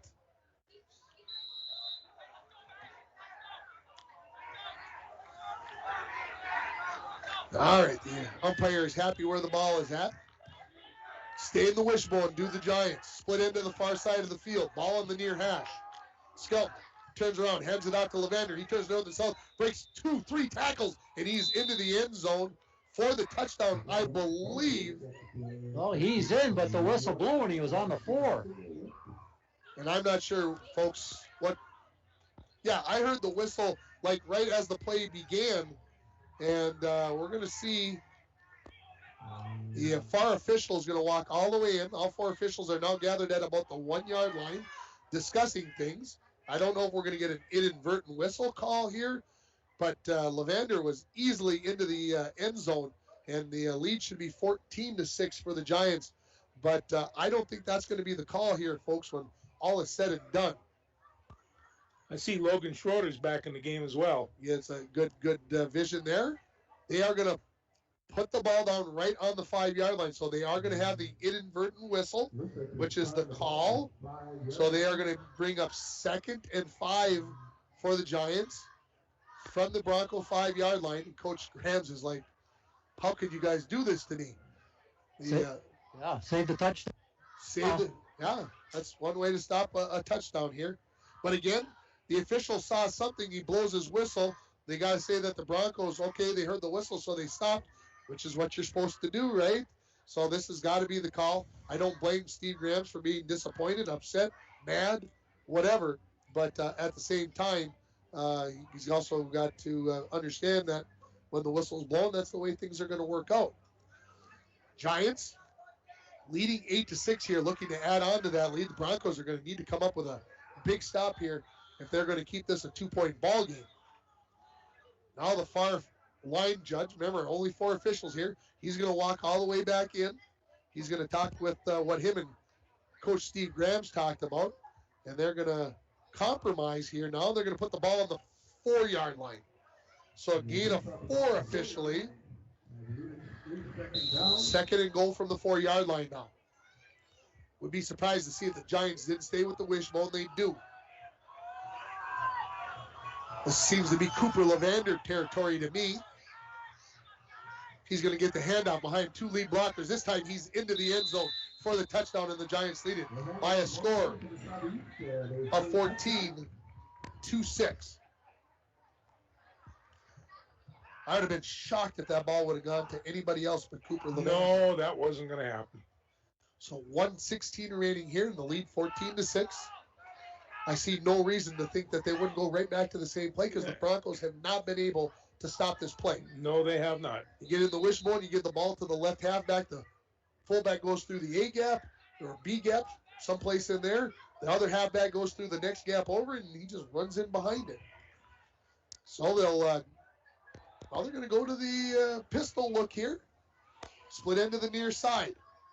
Turn around, hand the ball off to Ribbich. He cuts back, puts his head down, and he is not in. The near official says. So the run fails, and the Broncos stay within a possession here at 14-6. Wait, we got a whistle. Couple of whistles. Got to turn and see, make sure everything's okay. Yeah, good job there by the Broncos to keep Ribbich out of the end zone. We're going to take a quick timeout to score. Mesabi East 14, International Hall 6. You're listening to Bronco Football on K104 and online at rjbroadcasting.com. Offer local athletes a robust sports medicine program that includes comprehensive rehabilitation for athletic injuries, post-surgical rehab, and return to sports guidance. Rainy Lake Medical Center's Advanced Concussion Management Program offers additional protection and peace of mind to athletes and parents. For more information, call Rainy Lake Medical Center Therapy and Wellness Department at 283-5420. Good luck, athletes, on a successful year from Rainy Lake Medical Center. If you're going hunting, you got to have a license. And the Outdoorsman Headquarters has the license you'll need. Big or small game and stamps. The Outdoorsman Headquarters can help you get equipped with everything you'll need. Trail cameras, ground blinds, ammo, attractants, decoys, warm, waterproof boots, gloves, heaters, vests, jackets, hats, and look for very special pricing on all remaining Camp Chef cookware. Remember, when it's time to go hunting, it's time to go to the Outdoorsman Headquarters, International Falls. Well, welcome back to Sports Stadium, and we're going to have a little delay here as the official had to walk down and tell somebody to turn their lights off down on the far end of the field. 14-6 here, the Giants leading it on your Rainy River Community College scoreboard. Start your voyage at Rainy River Community College. Your future awaits you right here in your own backyard. RRCC. Give them a call, 285-7722. Back deep is Alex Larson as he stands on his own 15-yard line. Looks like Cooper Sickle is getting ready to kick it off here. Short kick. This is going to be fielded at about the 28, maybe. Oh my goodness.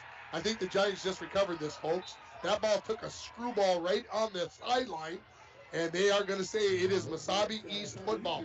No official very close to it, but I think that is going to be the call, as Diego Christensen did not field that ball in the air. It took a sideways spin on him. He couldn't come up with it, and I believe the Giants have the ball at the Bronco 27-yard line.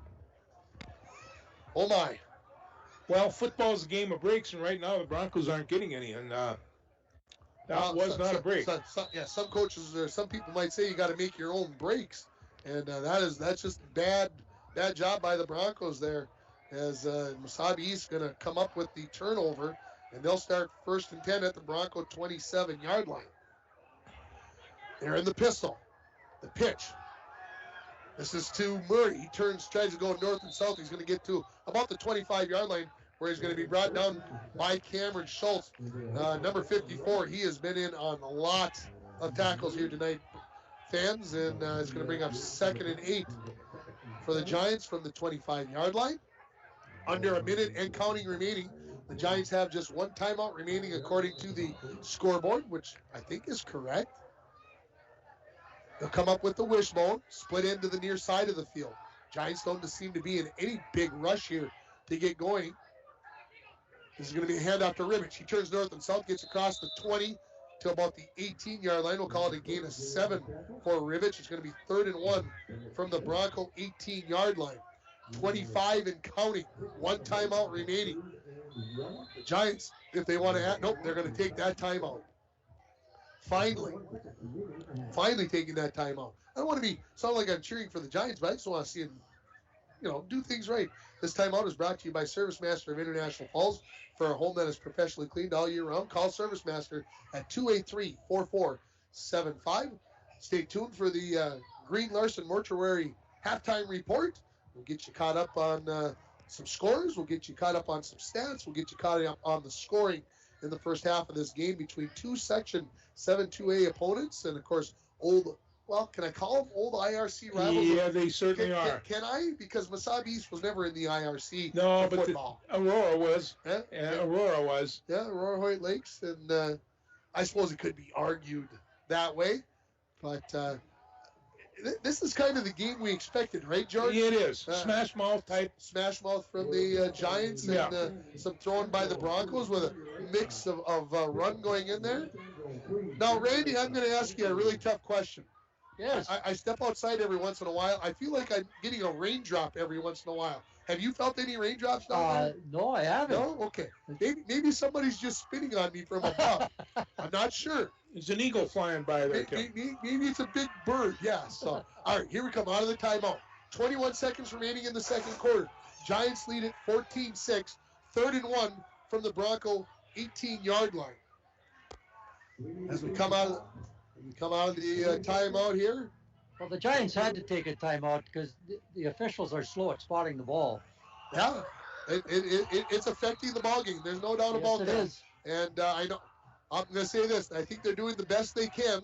They got another half to go, and I think they're trying to conserve energy, to be honest. Wishbone, 3rd and 1. Pass, sack! And that is a big one, and that is probably going to bring, if they start the clock, and we are going to get a 15-yard penalty for celebration. Goodness gracious, we cannot be doing that. Oh, and plus that stops the clock. So the sack, the first of the year by the Broncos, Gavin Lovelace, he's going to get a sack of about, we're going to call it a loss of 9 yards on the play, but then the 15-yard, they'll call it half the distance to the goal, so it'll be about a 13-yard penalty on the Broncos.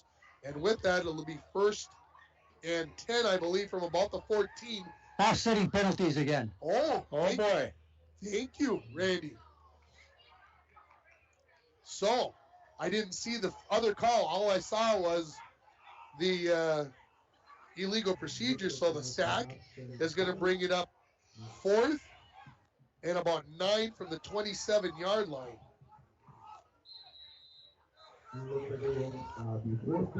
Offsetting penalty, that shouldn't the down be replayed? Yeah, that's a great question. Here comes the pressure again. Skelton steps up, throws it into the flat. It's going to be caught there. No, incomplete is going to be the call. And so the drive will end here for the Giants. So the Broncos will start 1st and 10 from their own 26 with 15 seconds remaining. Broncos were able to get their ears pinned back and put some pressure on. Catch one there. So we'll see. Will the Broncos just try to run this out with one play? No, the Broncos are going to call a timeout. Well, George, I'm going to say this. We've seen this before. We have. Okay, the Broncos deep in their own territory, late in the first half, try to make something happen, and somebody else winds up scoring a touchdown the other way. Somebody else scores a touchdown the other way. Yes. And you have to play the percentages here. You are 75 yards away. You are only 1 score out of this game. If the Broncos choose to throw the ball on this down, I am saying they are being reckless. I think they are, and I don't know if I'm going to get in trouble for saying that. No. But that is what I believe to be. A couple of years ago, we saw that down in Deer River. They not only did it once, they did it twice. before the half. We were in Greenway. We're in Greenway. That's what we it were was. in Yeah. Greenway, and this occurred. The Broncos look like they're going to go into their victory formation. Woo, that was the right call. Thank you, guys. Like I said, Diego Christensen standing back on about the 5-yard line, and they're not going to take the snap under center, but Joslin is going to take the snap and take a knee, and that will end the first half. The score is going to be Mesabi East 14, the International Falls Broncos 6, and I believe it's going to run out. Yes, we're headed to halftime. The score, Mesabi East 14, International Falls 6. You're listening to Bronco Football on K104 and online at rjbroadcasting.com. When you want to give your home a new look, is Falls Lumber Company. Our store has a new look too, a look that makes it even easier for you to plan your next paint job. As the days get shorter, that means colder weather is on the way. Now is the time to start thinking about your propane essentials for the upcoming winter. Whether it be for your home, hunting shack, or fish house, Lakes Gas offers great pricing contract options with their pre-buy budget programs. Family owned and operated for over 60 years, Lakes Gas is among the largest providers in the Midwest. For prompt, dependable service, choose Lakes Gas Company. For more information on their available programs, contact Lakes Gas at 283-3035 or find them online at lakesgas.com. At Packaging Corporation of America, we're proud to sustainably manufacture America's top-selling brand of paper right here at our International Falls mill. PCA is committed to U.S. manufacturing, environmental excellence, and providing great support to the many events that make our community unique, including the International Falls Bass Championship. At Packaging Corporation of America, we make more than paper. We make a difference. And we're back with breaking news. The new Coke Zero Sugar might be the best Coke ever. That's right, Jim. With an improved taste and 0 calories, make sure... Jim. Ooh, yes, this tastes like the best Coke ever to me. We're on the air. I need to try it first. With zero sugar and now even more delicious, it's the new Coca-Cola Zero Sugar, the best Coke ever. Find out for yourself. Falls International Airport is an economic engine for our area. Daily commercial flights, along with private aviation, brings visitors from across the country to do business with local firms as well as vacation here. And the airport provides access for local residents to connect to the world as well as a wide variety of job opportunities. The new airport terminal makes travel comfortable, convenient, and many times cost competitive. Falls International Airport, giving you another travel option and strengthening the economic fabric of our community. Rainy Lake Medical Center is proud to offer local athletes a robust sports medicine program that includes comprehensive rehabilitation for athletic injuries, post-surgical rehab, and return to sports guidance. Rainy Lake Medical Center's Advanced Concussion Management Program offers additional protection and peace of mind to athletes and parents. For more information, call Rainy Lake Medical Center Therapy and Wellness Department at 283-5420. Good luck, athletes, on a successful year from Rainy Lake Medical Center. Time to check out the selection at the sports shop. We have new bikes arriving from Trek, Giant, Reed, and Batch. Plus, we do repairs on all brands of bikes. As you get ready for winter sports, remember that the sports shop has all of the gear you need for hockey and figure skating. We have a large selection of new and used skates available for purchase or lease, which offers a guaranteed fit all season long. Stock up on Bronco apparel or have your student try on that Falls High leather jacket. All of this and more at the sports shop in downtown International Falls. Back at Sports Stadium, it is halftime. The score, Mesabi East 14, the International Falls Broncos 6. The Broncos, they opened the scoring just 3 minutes and 21 seconds into the ball game. Cody Joslin threw an 11-yard touchdown pass to Hendricks Torgerson, his first of the season, and the Broncos led 6-0. Mesabi East with 2:50 remaining in the first quarter. They got a touchdown run by Cooper Levander, 11 yards. He then added the 2-point conversion, and it was 8-6. Mesabi East after the first quarter. Levander would get the only points of the second quarter as he scored from 4 yards out with a minute 16 remaining in the second quarter, and the Giants lead it by a score of 14-6 at halftime. We'll take another break. We'll come back with more from Sports Stadium. You're listening to The Halftime Show, brought to you by Green Larson Mortuary on K104 and online at rjbroadcasting.com. Hi, Border Business Officer at Border Bank. At Border Bank, we're more than business bankers. We're partners, and we care about our customers' businesses as if they were our own. If your business could use that kind of attention, reach out to me, Chris Lassala, or our branch president, Derek Olson, to explore what business banking at Border Bank can do for you. We're Border Bank, serving northern Minnesota businesses since 1935. Customer first, community focused. Member FDIC. And we're back with breaking news. The new Coke Zero Sugar might be the best Coke ever. That's right, Jim. With an improved taste and 0 calories, make sure... Jim.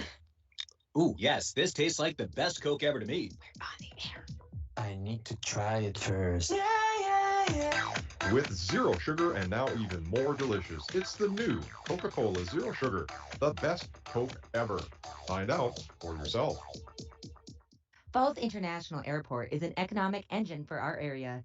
Daily commercial flights, along with private aviation, brings visitors from across the country to do business with local firms as well as vacation here. And the airport provides access for local residents to connect to the world as well as a wide variety of job opportunities. The new airport terminal makes travel comfortable, convenient, and many times cost competitive.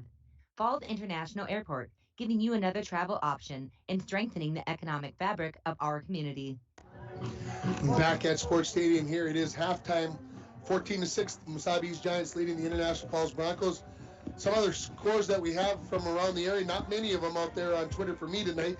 Grand Rapids leading Cloquet 12-7 at halftime. I'd call that a little bit of an upset if I were to look at things. Cloquet 2-0 on the season.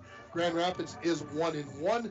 The only other score that I have is Southridge is leading 14-0 against Cook County, a game that wasn't scheduled until today because Southridge was supposed to play Carlton Renshaw, but they've got COVID concerns. Oh, boy. So Cook County jumped in and came down and played, and right now Southridge leading that game by a score of 14-0. Other games of interest going on tonight. Hermantown is at Duluth East. Duluth-Denfeld is at Rockridge. Both those teams looking for their first win of the season. Moose Lake Willow River is 2-0. They're at 1-1 GNK. MIB, can Ogilvie slow them down? Might be the only team on the MIB schedule that's going to slow them down this season. Hibbing 1-1 after beating Proctor last week. They're hosting Pine City at MIB as Hibbing's getting a new turf field, so they're not playing any games at home. Esco and Proctor, that's an interesting one there. Esco 2-0, Proctor 0-2 on the season. Rush City's 2-0. They're hosting Crosby Arrington, who hasn't scored a point yet through their first two games of the season. And the Cherry Tigers are in Kellier taking on North Central tonight. The Stars 0-1 on the season. They've got their hands full containing the Asama brothers. The halftime report here is brought to you by Green Larson Mortuary of International Falls. Welcome to a place to celebrate life and honor every memory. Go to their website at greenlarson.com. We're going to take another break. We'll come back with stats from the first half. The score, Mesabi East 14, International Falls 6. You're listening to the halftime show on K104 and online at rjbroadcasting.com. Still good, awesome. At Packaging Corporation of America, we make Boise brown paper with purpose. We understand our responsibility to the community, and we're honored to support the many needs and events occurring in Borderland. From providing donations to local schools and events, to supporting organizations meeting physical needs in our community, PCA does more than make paper. We make a difference. Voyagers is a water-based park. You cannot drive a car to see Voyagers. You have to use some form of water transportation, and Rainy Lake Houseboat is one of the finest ways to see it. That's right, Bill. Voyagers National Park, along with Rainy Lake, are right here in the Borderland. You can plan your next Minnesota vacation destination this summer at Rainy Lake Houseboats. Enjoy the beauty and wildlife in a relaxing setting. Call the Dohertys at 218-286-5391 to help set up your next family getaway. Back at Sports Stadium here, about 4.5 minutes from the resumption of this game in the second half. I'm going to run down what I have for team stats.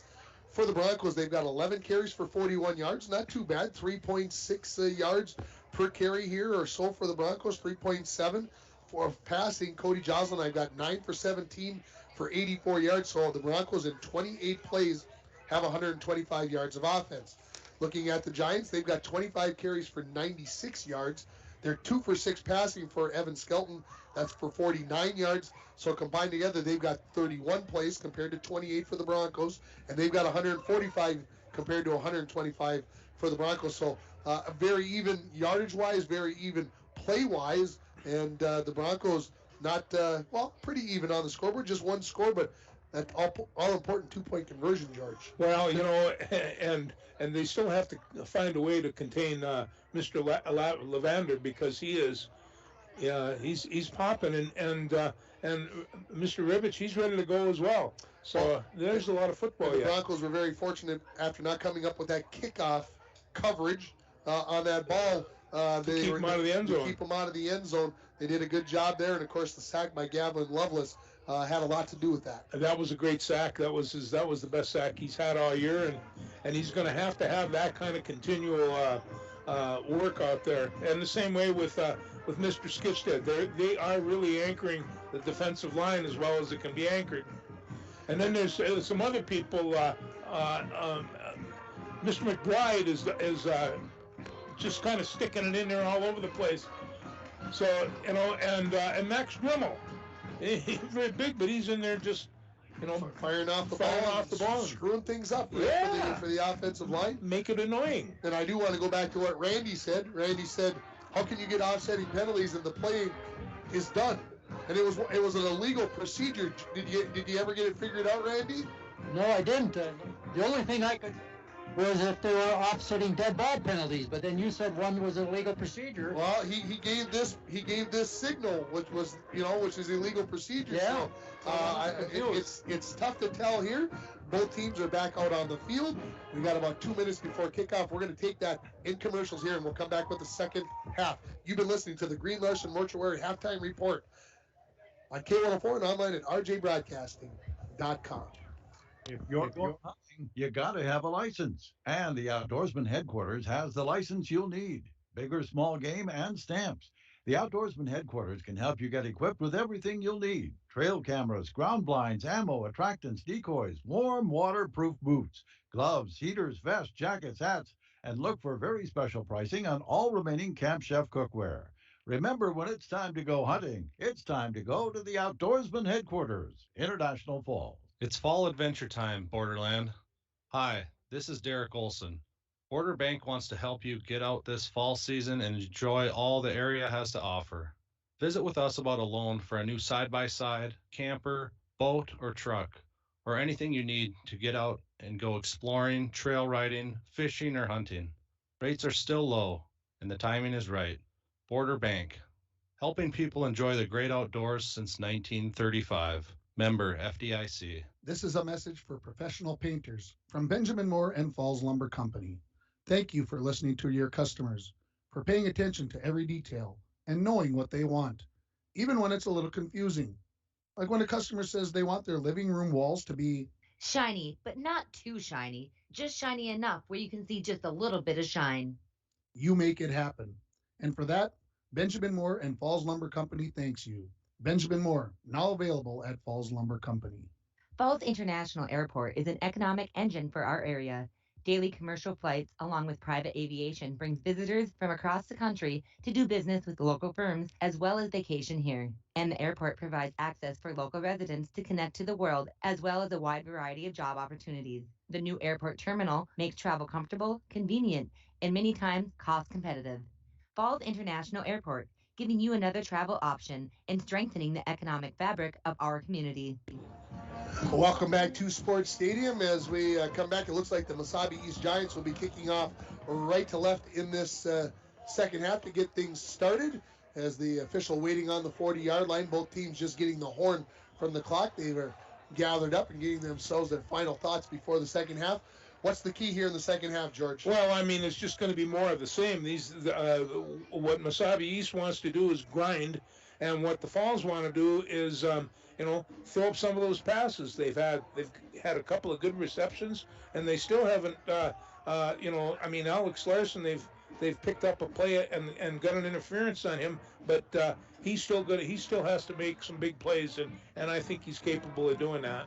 How about for you, Randy? What's the key here for both teams? Coaches, they're pleased with their defense. some way to move the ball and score here on the Giants, and it's been tough. They've made the Giants work for everything they had, so I think it's going to be a very hard-nosed second half. Well, it's going to be interesting to see who can impose their will upon this game more in the second half. I don't know if either one of the teams did that in the in the first half.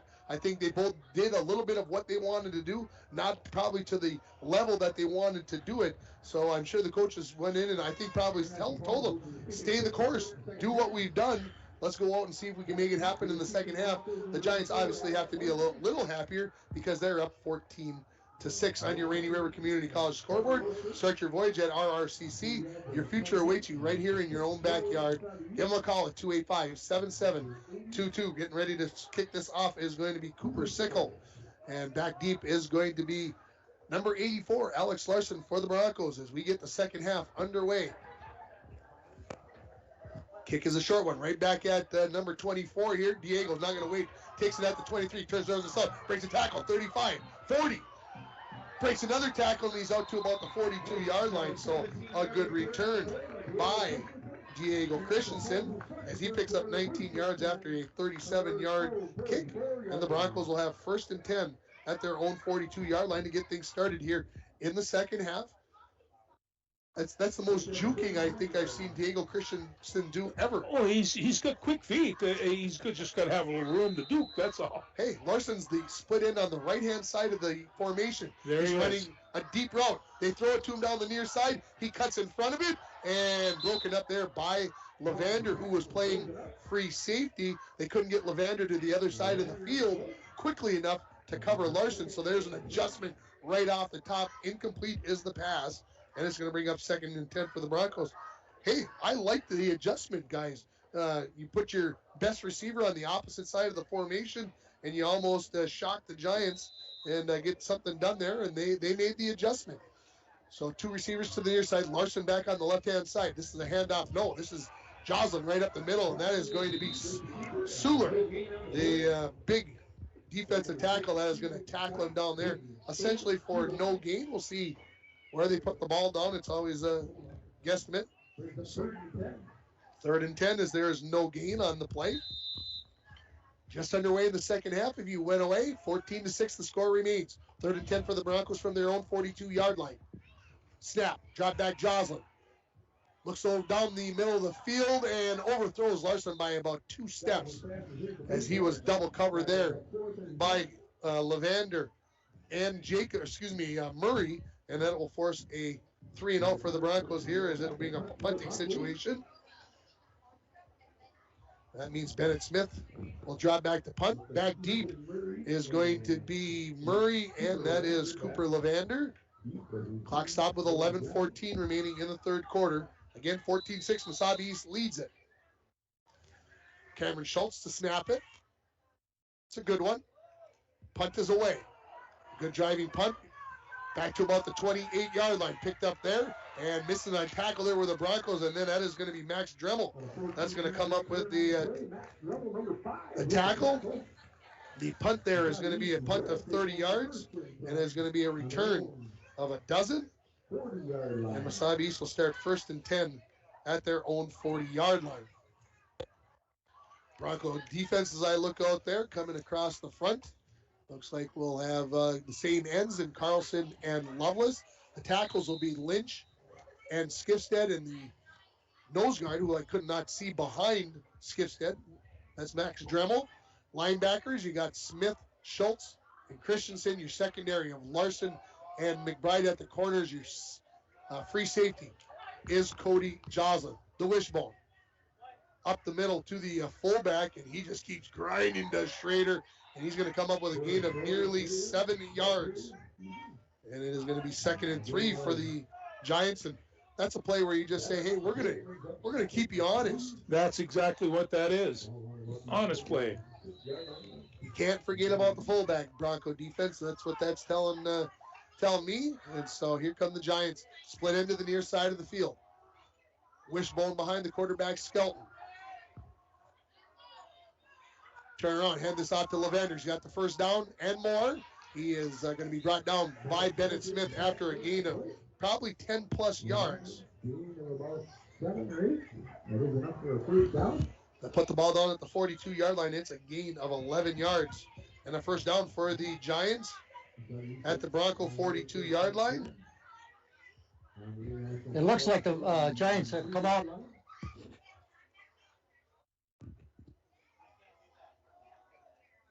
Stay with the wishbone here. 2 tight ends this time.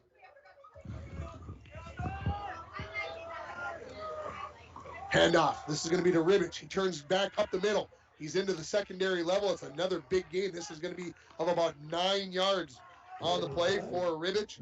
And they are getting chunk yardage once again here, as it is going to be 2nd and 1 for the Giants at the 30, well, they'll call it a gain of 8. 34-yard line. Go ahead, George. Defensive line has to stand them up right now. Randy, you were saying the Giants looked like they were going to come out and do what? Come out and do what they like to do the best, is run it right at them. And here they come again with the wishbone. This is going to be Levander out the far side. He's got the first down and more as he is again into the secondary level. This is going to be a gain of 11 yards for Levander, and he's down at the 23-yard line, and it's 1st and 10. So the Mesabi East comes up with the 3 and out on defense, and now they've got 7, 11, 8, and 11 on the 4 plays, and they are just opening up big holes. And the Broncos may have to look to add a 6th defensive lineman here, George. One of the things you try to do when a team is getting big chunk yardage against you. This again is to Levander off to the far side, 20. Oh, and he gets tripped up by his own blocker in Ribbich. As a good job by Carter McBride out there doing the press there on Ribbich, creating that tackle. It's a gain of 8 yards for Levander, and it'll bring up 2nd and 2 for the Giants from the Bronco 15-yard line. Under 9 remaining in the in the 3rd quarter. 14-6, the Giants lead it on your Rainy River Community College scoreboard. Giants, 5 plays, they've gone 45 yards already. Skelton back under center, split into the near side, and the Broncos are going to jump offside, and that is going to give the Giants a first down at the 10-yard line.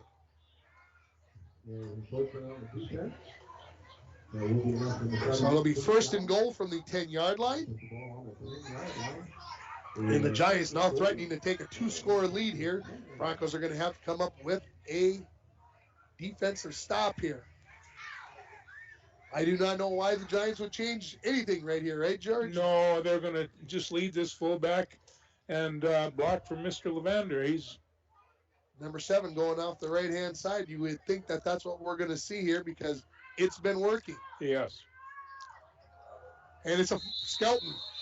Maybe missed the handoff. Maybe they were going to throw that. And a whistle, and then the Broncos, Skelton kept playing, so the Broncos kept playing, and then the Giant coaching staff not happy. Yeah, nobody happy there. Skelton slips. He's going to get a loss here of about 3 yards, I think, where they're going to mark him. PA guy, Mark Glowak, is saying there was a fumble. I didn't see him lose the handle on it, George. Did you guys see it? No, I knew that Max Dremel was in there gnawing on somebody's foot. So, I mean, he was the one that caused a lot of that commotion. 2nd and goal from the 13 now. Stay with the wishbone, but now the split end to the right-hand side of the field. Skelton takes the snap, hands it out to Ribbich, and in the backfield is going to be number 24, Diego Christensen. And holy smokes, in the secondary, we got Carter McBride in the split end over there. I'm not sure. I think it's number 12, Tyler Jacobson. I thought, George, maybe you were going to go down there and call for 2 for the pin on the takedown. Holy smokes, it's a loss of a yard on the play. So bring up 3rd and goal from the 14-yard line now for the Mesabi East Giants after the tackle for loss by Diego Christensen. Broncos being aggressive with their linebackers now. 2 tight ends. The wishbone. Under 7. Looks like a pass. Here comes Lovelace. Puts the pressure on. Completed in the flat to Ribbich. He makes one guy miss. and then the tackle over there along the far sideline. And now we're going to get another penalty here, and we're going to have, well, let's see, unsportsmanlike conduct on the Giants after the play is over. So Loveless and Skelton talking about things. Had a discussion over there, and it didn't go the way Skelton wanted it to. So the ball is going to be down at about the 8-yard line, and then there's going to be a 15-yard penalty from there. I believe if the referees do this correctly, but maybe they're going to mark it from the point of the penalty. They're going to say it was during the play. I don't know. Ooh. Just got one on the bench, I think. It could be it could be a 30 yards of penalties here, and the linesman on the far side is telling the coaches calm down and trying to get everything taken care of here. So they're going to mark, I think, 15 off from the 8-yard line twice. So I think it's going to put the ball on the 38-yard line, George, and I believe it's going to be 4th and goal from the 38. But let's wait and see if that's exactly what happens. Bell Falls, they both go from the end of where the play ended. Correct. But we haven't always agreed with what was going to happen here tonight. No, we haven't. No, this is a guess. So there's 15, and the referee just keeps walking. There's past the 30, 35. Now, put the ball down at the 36-yard line. So it'll be the penalty is there for 28 yards, and it'll bring up 4th and goal from the 36-yard line, folks. Don't get to say that every day.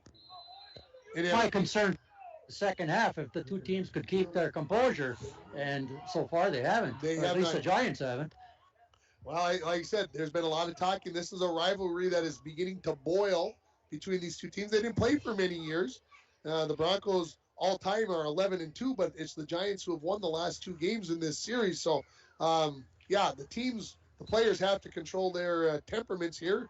And so now here come the Giants. They send a split end to each side. Well, nope, they're going to go back to the huddle. Let's see here what we're discussing.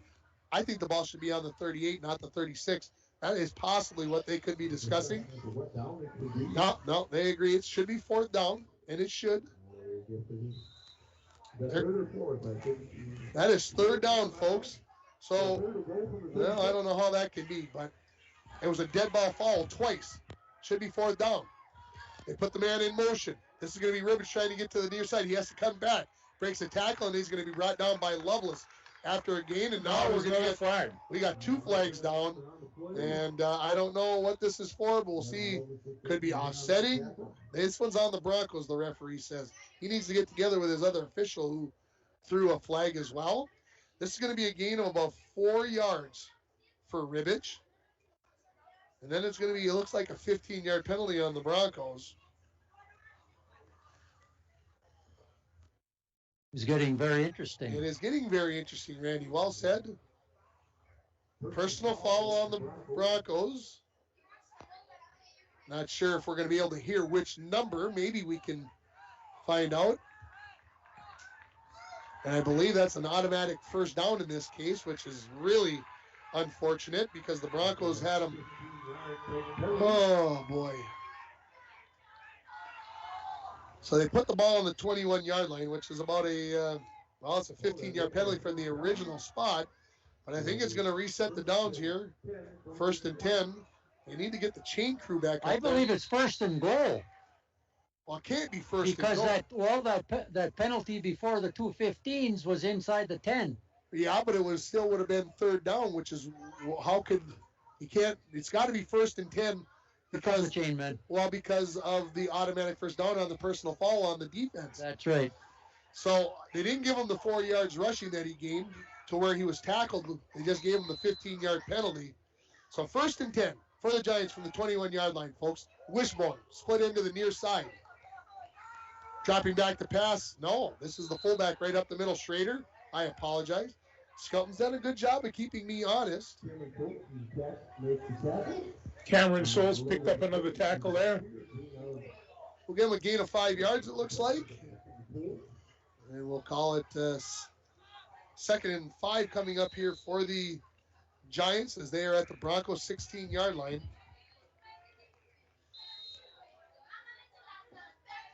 Now we've got an official's timeout. He's got his hat on his head, and Bennett Smith has an equipment. No, this is Cameron Schultz.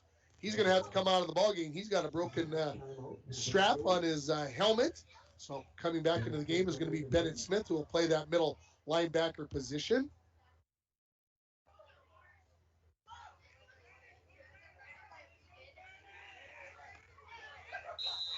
So we're ready here. Stay with the wishbone. Stay with the split end to the near side in Corbett.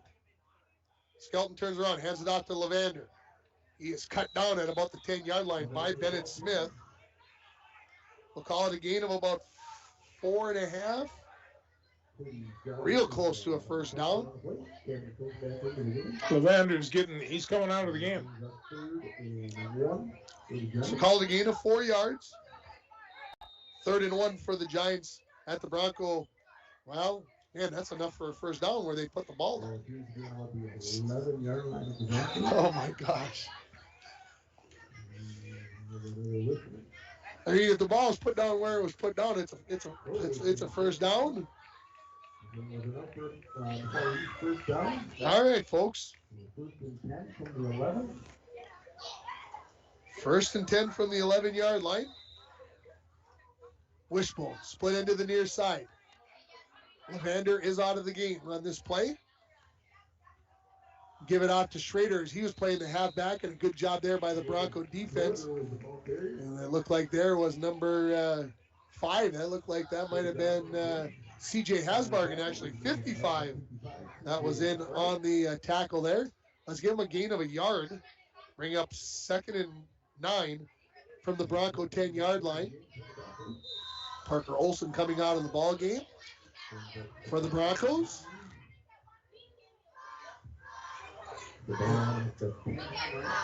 Play call finally coming in for the Giants sideline. Under 5 now remaining in the 3rd quarter. Score is still 14-6 as it was at halftime, but the Giants threatening here as they've got 2nd and 9 at the Bronco 10-yard line. Skelton under center, turns around, hands it off to Rivich. He's down to about the 5-yard line as he went off the left-hand side and got tripped up there, they say, by Gavin Lovelace. We'll give him a gain of 5. Here comes 3rd and 4 from the 5-yard line. Definitely 4-down territory here. Levander back into the ball game after getting a break off. And Randy Anderson having a nice conversation with the official. Seems like we've been down on this end of the field for a long time. Is that what he said, Randy? He said it seems like we've been down here an awful long time. Yes, I agree. Levander hitting the backfield. He's tripped up there by, that is going to be Cameron Schultz, stumbling forward and getting near a first down. Looks like he's a yard short, though, is Levander. So it's a gain of 3. This is going to be 4th and 1 from the 2-yard line. I see big defensive play coming here from the Broncos. Let's see if they can come up and get some penetration here and get a stop for a loss and turn this Giant team over on downs. They're going to send 2 split ends out. Stay with the wishbone in the backfield, though. Skelton. And a timeout? Yes, that is exactly what it is. The right guard stood up there. I believe that is Suler who stood up and said, wait a minute, something is not right here. This isn't going to work out. And they got the quick timeout. It's brought to you by Service Master of International Falls. For a home that is professionally cleaned all year round, call Service Master at 283-4475. Todd and Gretchen will take very good care of you. We'll take a 30-second timeout. You're listening to Bronco Football on K104 and online at rjbroadcasting.com. It's the Chevy Open Road Sales event right now at Ekman GM of International Falls. Check this out. The new 2021 Chevrolet Silverado 1500 Crew Cab, Standard Box 4-Wheel Drive LT Boss, MSRP $57,500, sale price $54,000. Or this 2021 Chevy Silverado 1500 Crew Cab, Short Box 4-Wheel Drive LT Trail Boss, MSRP $54,705, sale price $51,205. Chevrolet, find new roads. Find out more at EkmanGM.com. Many important causes in our area, from youth to senior initiatives and everything in between. PCA is proud to support our community and proud to make Boise paper with purpose. Back here, snap just about ready to happen. It's a handoff. Levander got through and he didn't get in. Boy, he didn't get in the end zone. Bennett Smith was in the backfield. He tackled the quarterback, Skelton. I thought he had the ball almost on the handoff. They are going to stop this. And where they're marking it, it looks like he's got enough for the first down. He's got enough for the first down. Thank you, Randy. That's, like I said, nice to have a guy right down there. We're going to give him a gain of a yard. He's about an inch from the goal line, but there was a 6-inch window where he could get a first down, and he got it in there. So the first and goal now from about the half-yard line. Maybe the 2-inch line. 2-inch line. Randy Anderson down on the goal line tells us under 3 now remaining. Well, if you can get a stop here, folks, you've done a great thing. Broncos will blitz everybody here, I'm sure. Skelton looks around. Now he says, I'm ready. Turn around. Right up the middle, and is Schrader into the end zone? I'm going to say yes. There it is. This from the near sideline. Schrader into the end zone, and the Giants lead it by a score of 20-6. Would have been a big ask there for the Broncos to stop him right there. Yes, it would have. So that is Logan Schrader who comes up with the 1-yard touchdown run. And we'll see what happens here with the 2-point conversion with 2:37 remaining in the third quarter. Broncos now trailing by 14 points. This 2-point conversion can make it a full 2 touchdowns and 2 2-point conversions, which of course is very difficult to come back from. The Giants will go with a pistol look here on the 2-point conversion.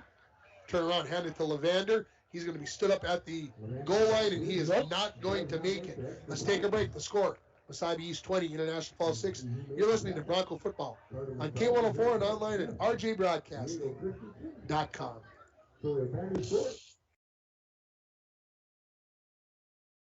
As the days get shorter, that means colder weather is on the way. Now is the time to start thinking about your propane essentials for the upcoming winter. Whether it be for your home, hunting shack, or fish house, Lakes Gas offers great pricing contract options with their pre-buy budget programs. Family owned and operated for over 60 years, Lakes Gas is among the largest providers in the Midwest. For prompt, dependable service, choose Lakes Gas Company. For more information on their available programs, contact Lakes Gas at 283-3035 or find them online at lakesgas.com.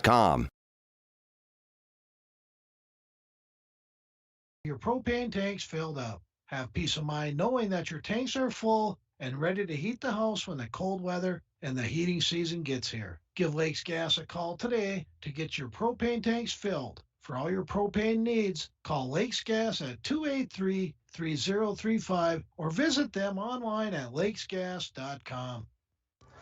Back at Sports Stadium here, getting ready for the kickoff from the Giants. Cooper Sicko back deep again is going to be Alex Larson. We'll see if he gets the chance to return it here, as they've been kind of avoiding him a little bit. This one comes right down to Diego Christensen. Picks it up at the 27, heads north to south, 35, and he's going to keep driving those speeds. He's going to be out about the 38-yard line, so a return of 13 yards after the 35-yard kick, and the Broncos will start 1st and 10 at the 38-yard line. Now I'm going to say it this way. How many plays do you think that drive ended up being, Randy? Take a guess. 14. That's a pretty good guess. 15 plays. Wow. When all was said and done, they went 60 yards in 15 plays after all the penalties and everything else crazy that happened in that drive. The Broncos, remember, had the 3 and out to start this quarter. There's only 2:31 remaining in this third quarter. The Broncos trailing 20-6 on your Rainy River Community College scoreboard. Start your voyage right here in your own backyard. Rainy River Community College, 285-7722. 3 receivers to the far side of the field. Hendricks Torgerson singled up on the near side. Hand off to Christensen. He's out the left-hand side, 40, and then going to be taken down there. Nice tackle by Tyler Jacobson. We'll give him a gain of about 3 yards on the play. Then it'll bring up 2nd and 7 for the Falls from their own 41-yard line. That penalty hurt him bad. They had him stopped way back there, and that unsportsmanlike let him right off the hook. Yeah, gave him another first down. It would have been 4th and about, 32 yards to go, but just wasn't meant to be. Here's a pass to Larson in the flats. He breaks one tackle, but he can't break the second tackle. We'll give him a gain of about, we'll call it a gain maybe of 2 yards when all is said and done. So we'll call it 3rd and 5 for the Broncos at their own 43-yard line. The Giants are playing pretty inspired football right now. The Broncos are going to have to do something to change the momentum. Yeah, down 2 scores. The Broncos have to, after they led 6-0. It's been 20 straight here for the Giants. 3rd and 5. Again, the Giants have gone to a 5-man line, and then they bring the blitz. Well, how do the Broncos pick it up? Do they leave a running back in to pick it up, or do they just leave it free and go let Joslin take care of it? Now 3 receivers to the near side on this 3rd and 5 play. Here comes at least 6.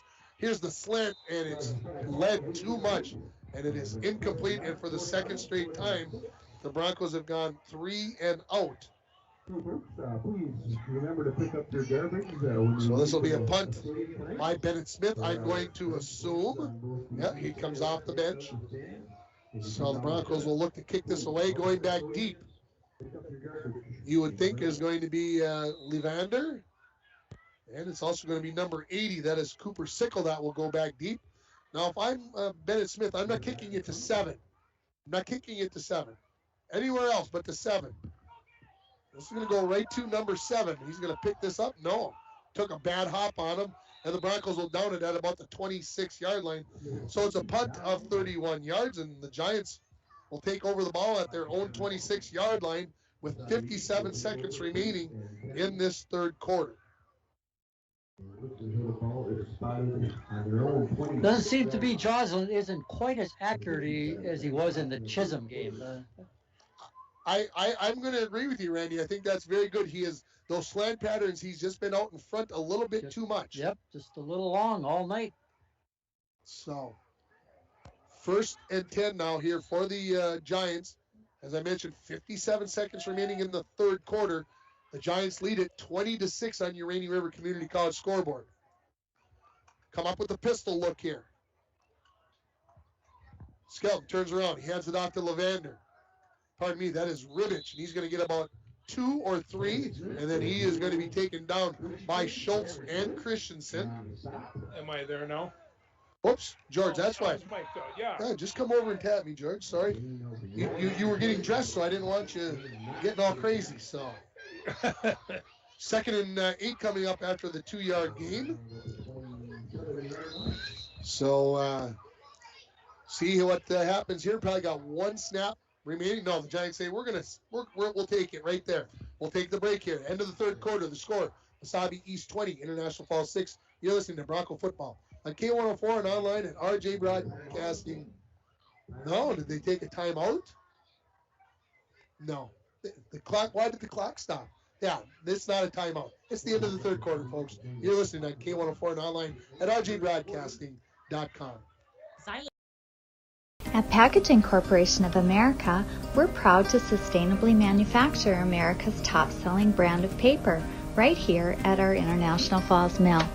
PCA is committed to U.S. manufacturing, environmental excellence, and providing great support to the many events that make our community unique, including the International Falls Bass Championship. At Packaging Corporation of America, we make more than paper. We make a difference.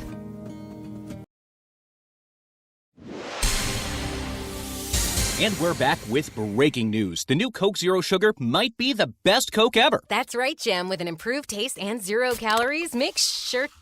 Jim. Ooh, yes, this tastes like the best Coke ever to me. We're on the air. I need to try it first. With 0 sugar and now even more delicious, it's the new Coca-Cola Zero Sugar, the best Coke ever. Find out for yourself. Back for the 4th quarter here. The Broncos trailing at 20-6 on your Rainy River Community College scoreboard, and the Broncos, they've got their hands full. They've picked a long road to hoe. They certainly say in the have. old days, and the Broncos down 20-6 are going to have to come up with something here. The Giants are in possession of the ball. It's 2nd and 5 as we get started here in the 4th quarter. The ball at their own 28-yard line, and is it too early that where you just start selling out the Bronco defense? and say you got to put your corners and everybody on islands, and you start bringing 8-9 guys and start selling out to try to stop the run. Well, the run still has to be contained. There's no two ways about it. They'll just use up the clock here. Cooper Levander, he's going to be taken down in the backfield. Good job by Brody Carlson, and some pressure there by Cameron Schultz as well. That is going to be no gain for Levander. Going to bring up 3rd and 5 from their own 28-yard line. Excuse me, got to be able to read my own writing, folks. How about 3rd and 8? 3rd and 8. As, you know, in the dark here, no excuses. So long play call here as the Giants will have to get things going here, I would assume, as they could be running themselves out of the 40-second clock here. If anybody's taking care of that, 2 split ends, 2 wings. 3rd and 8 for the Giants. In motion comes Levander. Play action pass, ball is tipped and nearly picked off by Cameron Schultz. No, excuse me, that was Christensen diving. I didn't see who put the pressure on. It could have been Lovelace. It was Lovelace. Thank you. So the 3 and out here for the Giants, as they will punt back to the Broncos. Let's see if it's Larson who goes deep to return. I believe this is the first punt of the game for the Giants. If I look back. No, I'm sure it is. Quickly. Yeah, this is the first punt for the Giants. This is number 80, Cooper Sickle, that will punt. Alex Larson standing on his own 45-yard line for the Broncos. Good snap. Kick is away. It's a low driver. Bounces about the 46, rolls past the 40, and comes down about the 38. And that's where the Broncos will take over, 1st and 10, with their first possession of the 4th quarter. That is going to be a punt of 34 yards. And we'll see if the Broncos down 2 touchdowns can get something going with 10:59 remaining in the 4th quarter. 2 receivers to the near side, 2 to the far side. Broncos, with their offense, the way they play quickly, this works right into what they need to do here, because they need to get some points put up on the board as they trail 20-6 on your Rainy River Community College scoreboard. Joslin flanked to his right by Diego Christensen. Takes the snap, looks left. They're going to throw it to Greenlee down the far sideline. Oh, just off of his fingertips. He slowed down a little bit because he thought he was deep enough, wanted to make sure he was going to catch that, and it goes right off of his fingertips. That play we saw back in the 2nd quarter, it was a 28-yard gainer for Greenlee, and I just left that one. Missed it by that much. Missed it by that much. Greenlee comes out of the game. The Broncos now will go with 2 running backs as Smith comes in to the ball game. 2nd and 10 for the Broncos.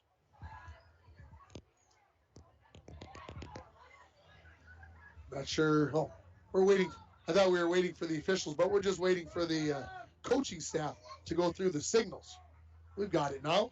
Hand off to Christensen off the left-hand side. He gets to the 40, breaks the tackle, 45. Docks back inside. He's got enough for a 1st down, as it is going to be a gain of 11 yards for Christensen on 2nd down and 10. And the Broncos have 1st and 10 near midfield. So good 1st down there for the Falls as the clock stops. Not sure what we're waiting for. That's a 1st down easy. I don't even have to be on the line to see No. this. They are going to measure. And that's not much of a placement either. While we're waiting, we're going to take a 30-second timeout. The score, Mesabi East 20, International Falls 6. You're listening to high school football on K104 and online at rjbroadcasting.com. It's the Chevy Open Road Sales event right now at Ekman GM of International Falls. Check this out. The new 2021 Chevrolet Silverado 1500 Crew Cab Standard Box 4-wheel drive LT Boss, MSRP $57,500, sale price $54,000. Or this 2021 Chevy Silverado 1500 Crew Cab Short Box 4-wheel drive LT Trail Boss, MSRP $54,705, sale price $51,205. Chevrolet, find new roads. Find out more at EkmanGM.com. More than the length of a football, and so 11 yards picked up by Christensen. Broncos down 20-6 here. Got to get this ball rolling here, get one in the end zone here, pick up one at a time, and then get a stop. Two running backs in the backfield. Smith to the left, Christensen to the right. Alex Larson one-on-one over here on the near side with Cooper Levander.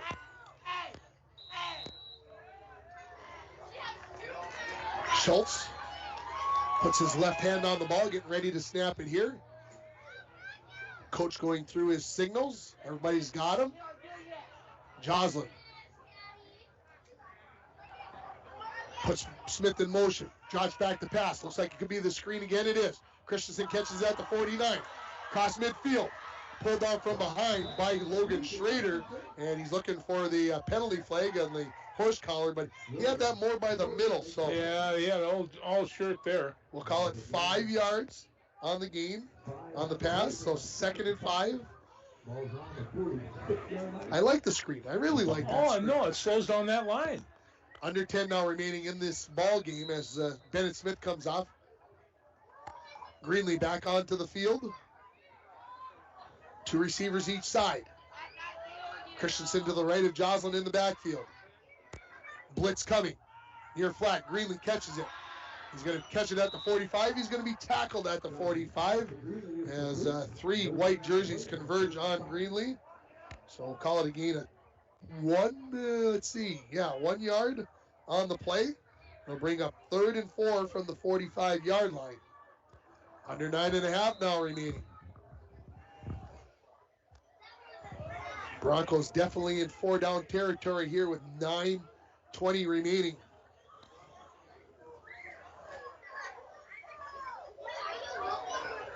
Coach is going through a pair of calls now. Broncos have it.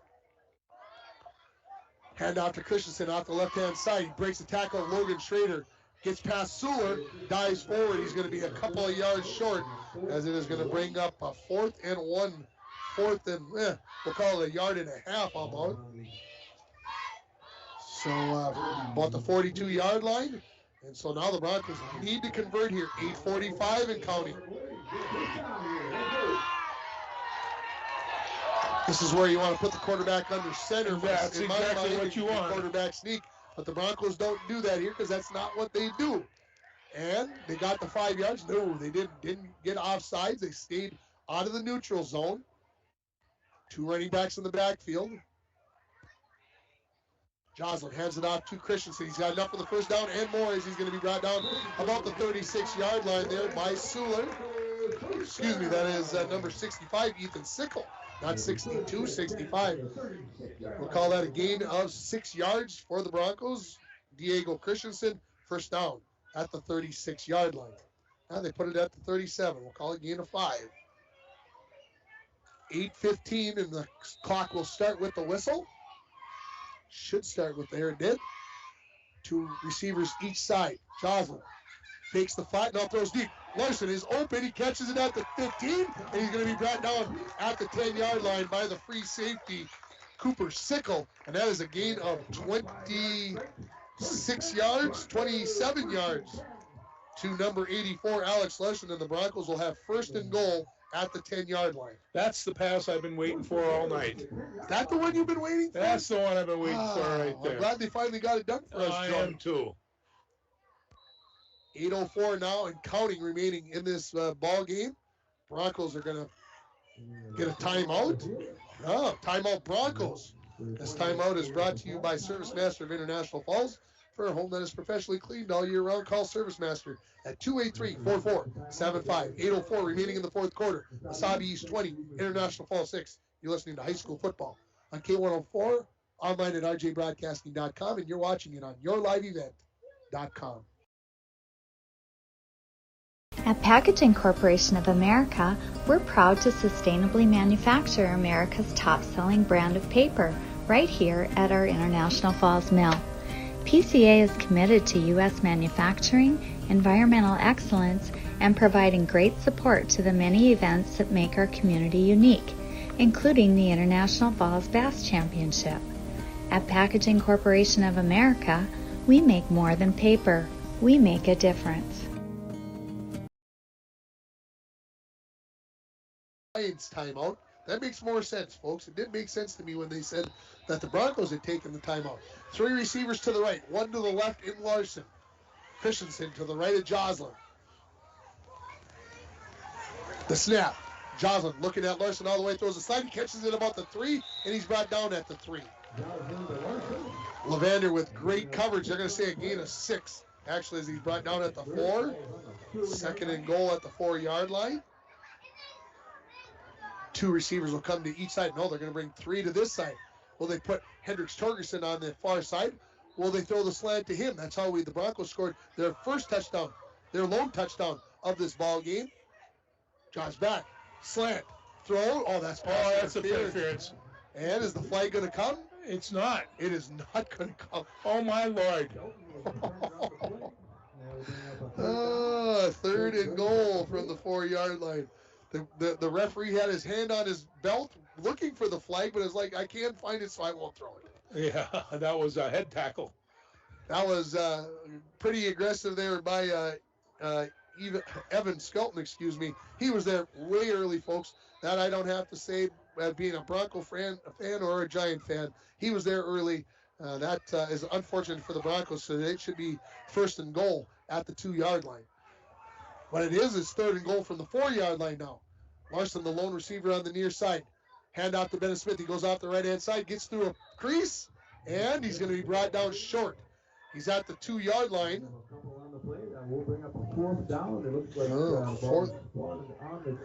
So 4th and 2 coming up for the Broncos.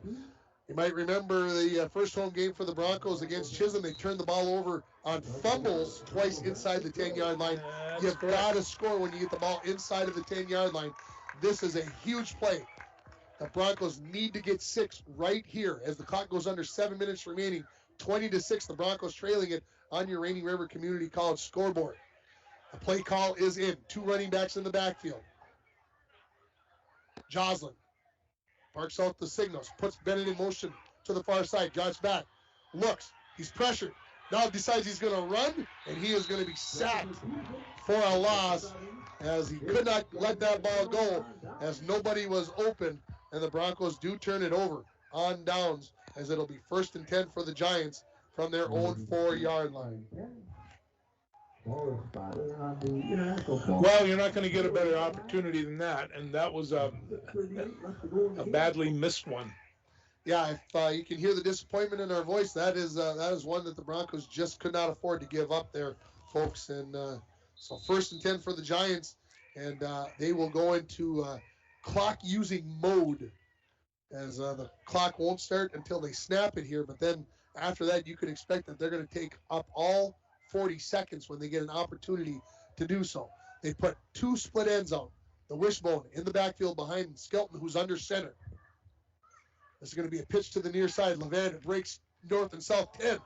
Breaks another tackle, 20, 30, 40. Larson's got the angle on him and gets him down at about the 48-yard line. That is going to be a gain of 43 yards on that play. And it'll bring up 1st and 10 for the Giants at the 48-yard line. And that's one way to get out of the shadow of your own goal line. Run it out. Run it out of there, and they're going to... We're going to get a penalty here? No, he was tackled maybe the 47.5, 48-yard line, but we don't have anybody deep, so the balls, they put it right on the 50-yard line, and they just say close enough. So they put the ball right at midfield, a gain of 45 now, officially on the game. It's one way to pad your stats when the referees give you a couple extra yards. Sure. So 6:09 and counting remaining here in the ball game. Broncos trailing by 2 touchdowns at 20-6. Split end to the far side. Wishbone in the backfield for the Giants. Right up the middle. This is going to be Schrader. He just puts his head down, keeps driving, and they are going to say fumble, and the Broncos football. Broncos got it. And that is a big turnover as Schrader was fighting for extra yards. His progress maybe was stopped, but they pulled the ball out there, and Schrader is down and hurt, and the Broncos have somebody down and hurt. Well, I think we got Bennett Smith down, and he's the one that recovered the fumble. Well, I didn't see who forced the fumble, who ripped it out of there, but somebody stood Schrader up, and then somebody came in there after the ball, just the way you coach them. And what you're going to have here is a turnover, and the Broncos, I think, are going to have 1st and 10 at about midfield somewhere. with 5:51 remaining. Schrader is up and walking away. Bennett Smith is up and walking away. Let's make sure that we've got everything going on here correctly, that what I've called is correct. I believe the Broncos have the football. Mr. Umpire, please put the football down so we can know where things are at. And they are going to put the ball down right at the midfield stripe. Yeah, that's a convenient spot. So we'll have the turnover on down. The Broncos will take over right at midfield.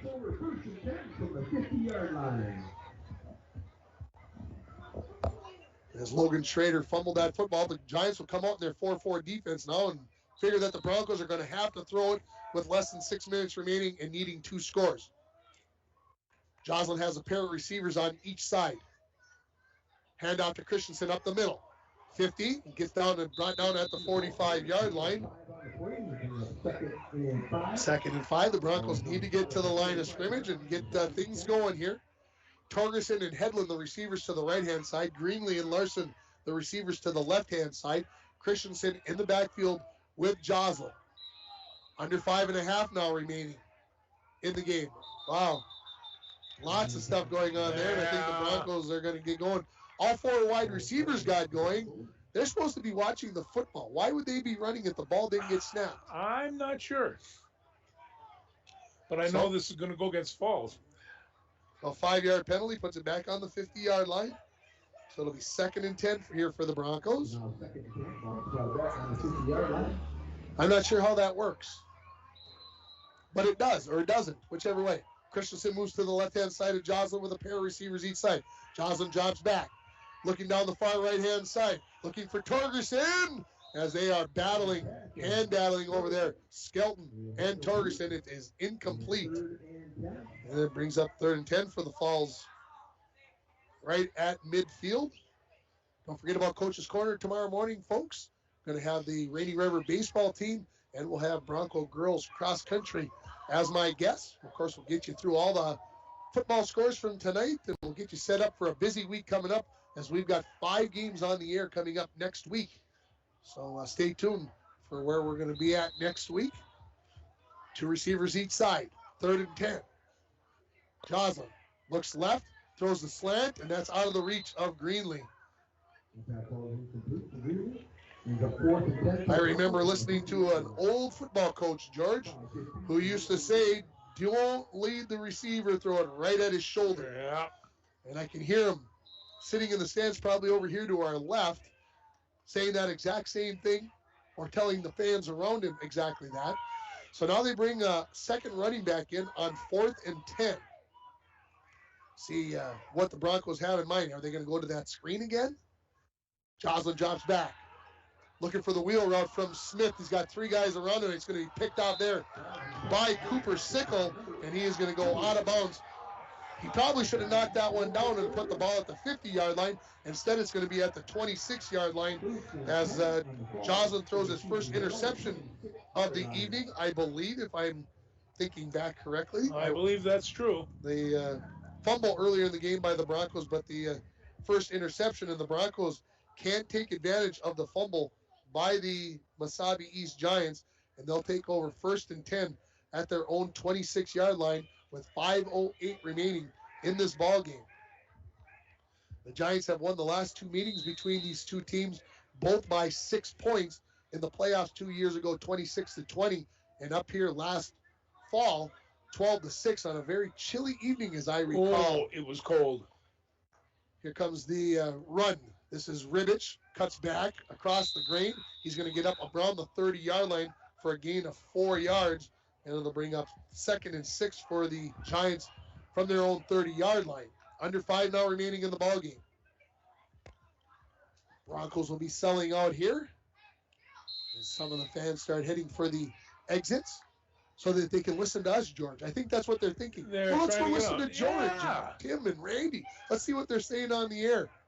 Randy, are you hearing any chippy talk down there, or is that kind of stuff kind of gone away? No, I haven't. I can't hear anything what they're saying, but it doesn't seem like there's any chippiness. Okay.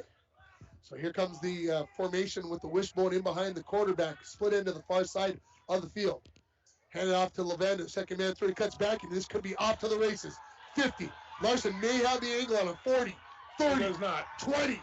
10. Larson is going to trip him up at about the 3-yard line. That's the way to not give up on the play, number 84. Gutsy play. And that is going to be a gain of 67 yards if they mark him at the 3, 68 if they mark him at the 2, 66 if they mark him at the 4, which is where they mark him. I don't know what they call that play, but they've run that several times today. He gets a couple key blocks right at the line of scrimmage, and he's gone. Well, and here's what's happening. They've got the outside linebacker reading a key, and the key that he's reading making him vacate the C gap, and then they run right through it, and there's nobody there to make the tackle, and that makes it pretty tough. So here we go. Wishbone, ball on the 4-yard line, first and goal. Giants looking to add to their 20-6 lead. Under 4 now remaining in the ball game. Skelton turns around, hands it off to the fullback. Schrader, is he into the end zone? Yes. 4-yard touchdown for Logan Schrader, and the lead is 26-6 now for the Giants. So the Giants have scored a touchdown in each of the 4 quarters, as Schrader picks up his second touchdown of the ball game. This one on a 4-yard run after the 1-yard run previously, and with 3:53 remaining, 26-6 in favor of the Giants. 2-point conversion. They'll go back to that pistol look. That's what they've done on all their 2-point conversions. Loveless says the play's going the opposite way. It is going the opposite ways to Levander, and does not get in. Let's take a break. 3:53 remaining. You're listening to High School Football on K104 and online at rjbroadcasting.com, and you're watching it on yourliveevent.com. And we're back with breaking news. The new Coke Zero Sugar might be the best Coke ever. That's right, Jim. With an improved taste and 0 calories, make sure... Jim. Ooh, yes, this tastes like the best Coke ever to me. We're on the air. I need to try it first. With zero sugar and now even more delicious, it's the new Coca-Cola Zero Sugar, the best Coke ever. Find out for yourself. City Drug Health Mart. Xylus has been creating kitchen tools and gadgets for over 70 years. The belief is that all Xylus products should not only do a brilliant job, simply and efficiently, but also make customers smile every time they use them. Xylus has become an internationally respected brand which is favored by everyday cooks as well as gourmet chefs. Stop into City Drug Health Mart to get your Xylus cookware. City Drug Health Mart, caring for you and about you. Downtown International Falls. You know, Voyagers is a water-based park. You cannot drive a car to see Voyagers. You have to use some form of water transportation, and Rainy Lake Houseboat is one of the finest ways to see it. That's right, Bill. Voyagers National Park, along with Rainy Lake, are right here in the borderland. You can plan your next Minnesota vacation destination this summer at Rainy Lake Houseboats. Enjoy the beauty and wildlife in a relaxing setting. Call the Dohertys at 218-286-5391 to help set up your next family getaway. Rainy Lake Medical Center is proud to offer local athletes a robust sports medicine program that includes comprehensive rehabilitation for athletic injuries, post-surgical rehab, and return to sports guidance. Rainy Lake Medical Center's advanced concussion management program offers additional protection and peace of mind to athletes and parents. For more information, call Rainy Lake Medical Center Therapy and Wellness Department at 283-5420. Good luck, athletes, on a successful year from Rainy Lake Medical Center. Down there. Back at Sports Stadium, and the reason why the delay coming back is we've got an injured Mesabi East Giants player. I cannot tell you who that is. Maybe Randy can see a number. I think it might be Levander. It seemed like they were checking his shoulder collar area pretty close. Okay. As he tried to score on that 2-point conversion. 26-6 here. The Giants leading it with 3:53 remaining in the ballgame. He is seated. They do get him up, and they pull him up with his right arm a little bit, but could be that left arm that is pinned up against the body there as he walks off. He dinged it up earlier in the game as well, so. Next week, on Tuesday, we're going to have Bronco girls swimming and diving against the Mesabi East Giants. That will be on K104, rjbroadcasting.com, and yourliveevent.com. Then on Thursday, the Bronco volleyball team travels down to Little Fork Big Falls.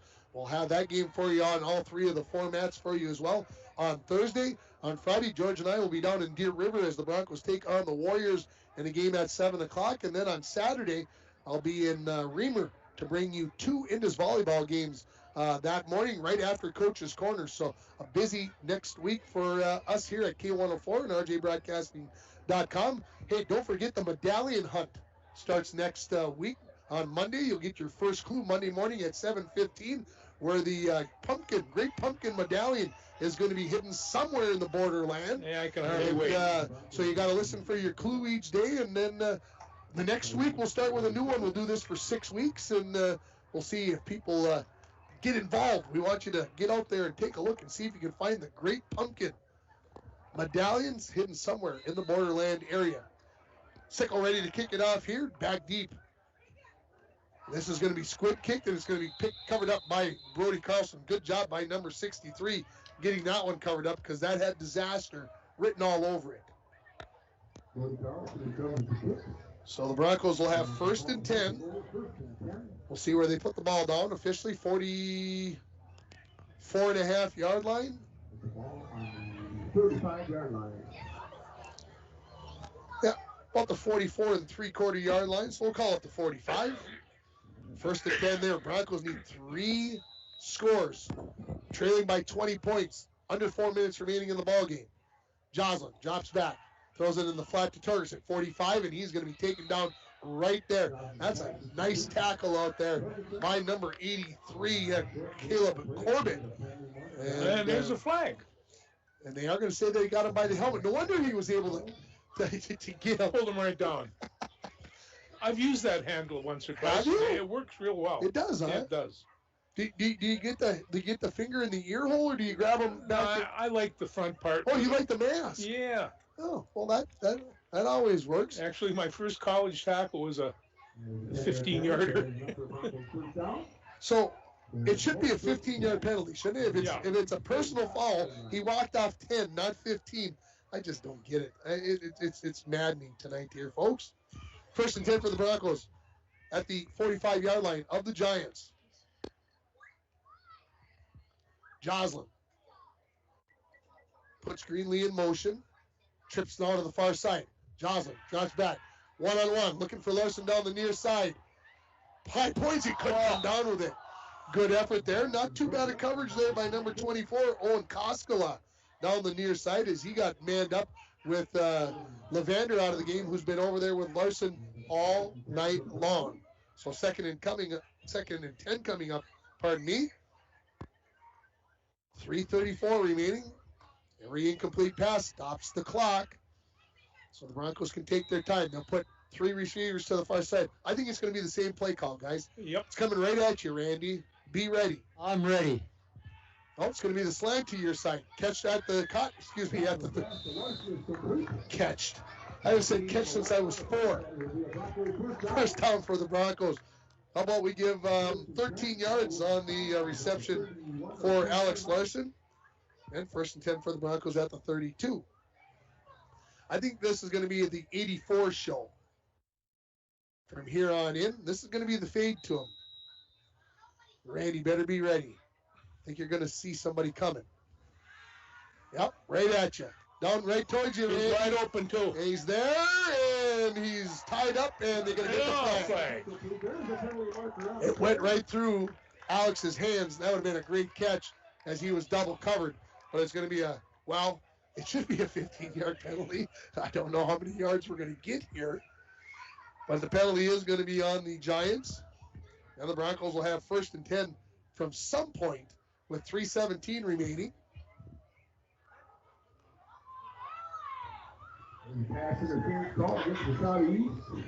And so the 3, 4, well, he took about 7 steps and about 4 yards. See where he puts it down at. 10 yards, that's it. Yeah. That's all the Broncos get is 10 yards. First down at the 22-yard line, 21-yard line. 21-yard line. This is 15 in high school. It is 15 in high school. It hasn't been all night, either of the personal fouls. This isn't 9-man, I know. Well, it's not even there. In the end zone, Greenlee, touchdown! No, could not hang on to it. Right at the end line, but could not come up with it. Incomplete pass. So 2nd and 10 for the Broncos at the 21-yard line. They've run that play a few times in this game, and Greenlee's come up with one of them for 28 yards. Almost came up with the one there for his first high school touchdown. 3 wide receivers to the far side. 3:11 the clock shows. Snap, slant. Larson catches it. No. Tried to run before he caught it and drops it at about the 15-yard line. So how about 3rd and 10 from the 21-yard line? Larson is taking the gloves off. Get rid of those things. I can catch better with my skin, he says, rather than these gloves. 3 wide receivers still to the right-hand side. Larson up all by himself, near side. That play took 3 seconds. Joslin throws it into the corner, looking for Headland. Oh, could not come up with it. He had to kind of lay on the brakes and could not come up with it. And it is going to be 4th and 10 for the Broncos at the 21-yard line. When Joslin threw that ball, I wasn't sure who he was throwing it to, but then Headland broke underneath it. And now 2 receivers each side. 3:02 remaining. Broncos, 4th and 10. Down 26-6 on your Rainy River Community College scoreboard. Joslin has it, drops back. Looks down the middle for Headland. Oh, he had it in his hands and couldn't hang on to it. And the Broncos turn it over on downs. And Mesabi will take over on their own 21-yard line. Stay tuned for our Manco Trucking post-game report. Randy is going to come up with somebody who's going to get interviewed in the post-game interview, and we'll see who that is. And we'll also name our North Star Electric Energy Star Player of the game. So as we look at things, the Broncos look like they're going to stay with pretty much the same defense. Parker Olson will be the free safety in place of Cody Joslin. And it looks like the Giants going to try to get some new bodies out there, the second stringers, to try to run out this clock, as there's 2:56 remaining in this ball game. Looks like the Broncos are going to drop to 0-3 on the season. The Giants will improve to 3-0, as the Broncos will be in Deer River next week. Again, there were 10 undefeated teams remaining coming into tonight, George, in the northeast area. I'll say it, the teams that are in the northeast district, those 26 teams, and looks like Mesabi East is going to remain one of those, moving to 3-0. Two Harbors and Aiken played tonight. Haven't seen anything on that on Twitter, but that could be a big one to decide things there. Handoff is up the middle. This is to number 12, Tyler Jacobson. A gain of a couple of yards for the Giants, brings up 2nd and 8, but more importantly, keeps the clock moving here with 2:45 remaining. Here comes number 27 for the Broncos. Jeez, I wish I had a number 27 on my roster so I could tell you who that is. Could be Jake Olson. And here comes number 4, Ezra McGonigal into the ball game. 2:20 and counting. Wishbone in behind Skelton, who has stayed in at the quarterback. Make sure everybody's set. Turns around, hands the ball off, and that is going to be Braden, Skipstead, sorry. And the Broncos are going to take one of their 3 remaining timeouts, as Skipstead was there for the tackle for loss. And they'll put the ball at about the 20-yard line. That's a loss of 3 yards. So we're going to bring up 3rd and 11 here. And this timeout brought to you by Service Master of International Falls. For a home that is professionally cleaned all year round, call Service Master at 283-4475. Todd and Gretchen will take very good care of you. Let's take a 30-second timeout. You're listening to Bronco Football on K104, RJBroadcasting.com, and you're watching it on YourLiveEvent.com. Rainy Lake Medical Center is proud to offer local athletes a robust sports medicine program that includes comprehensive rehabilitation for athletic injuries, post-surgical rehab, and return to sports guidance. Rainy Lake Medical Center's Advanced Concussion Management Program offers additional protection and peace of mind to athletes and parents. For more information, call Rainy Lake Medical Center Therapy and Wellness Department at 283-5420. Good luck, athletes, on a successful year from Rainy Lake Medical Center. Coming out of the timeout, third and, they'll call it 10 yards after they've set the ball down. For the Giants, wishbone behind. Pitch to the near side, coming up on the outside of the Broncos, and coming up with the tackle is going to be number 44. That is Cooper Crandall. I think with his first varsity tackle, and a good job there by number 11, Kalen Kittleson, who made that play turn back to the inside. And the Broncos are going to take another timeout here. Yeah, it's nice to see Cooper Crandall. His daddy was a state tournament wrestler. Really? Yes, Kevin. So there you go. So the Giants are going to have a 4th and 6 coming up here after the Bronco timeout. It's going to be right up just across the 25-yard line, 1:48 remaining here. Now, here's the big thing, George. The Broncos have not played a JV football game yet this year. If the Broncos get the ball back, will they bring out their second-string offense? I don't know. Yeah, they might. Because to me, if you're not going to get to play any JV games, you got to play somewhere. You've got to get these kids some reps. And yeah. So if you can do that here. So looking out there, number 64, that is Cooper Jensen into the ball game. Who else can I find for you here? Punting formation for the Giants. Punt just gets away. Skipstead almost got a piece of that. That's going to land at about the 50.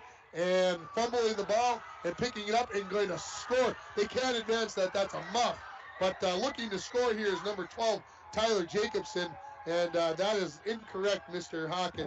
You cannot advance a muff. I know you can't do that in the NFL. I'm pretty sure you can't do it at the high school level either. No, you can't.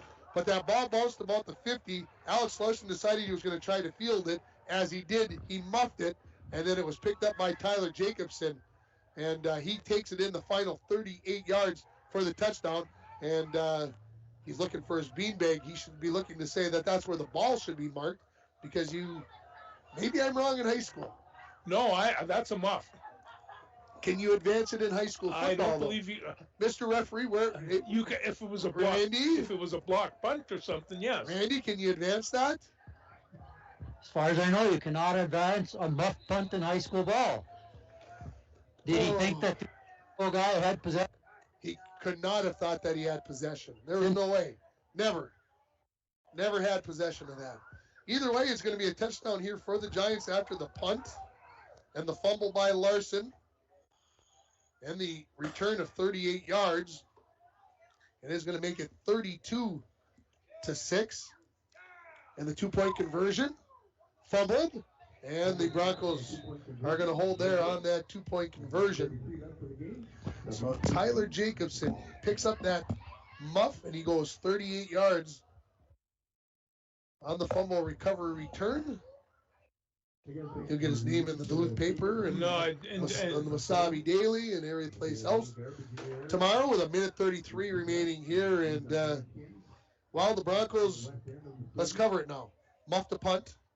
Didn't cover a kick, threw an interception, and they fumbled the ball on just a regular fumble. So I think they turned the ball over just about every way you can in this ball game. Yeah, they have, and the interception. So there's the 5th turnover, and we talked about it against Chisholm. They turned the ball over 5 times. You can't win that way, and you're just not going to win ball games turning the ball over 5 times. Not against good teams like Mesabi East, and they had a shot at them early in the game, but everything kind of fell apart. Yeah.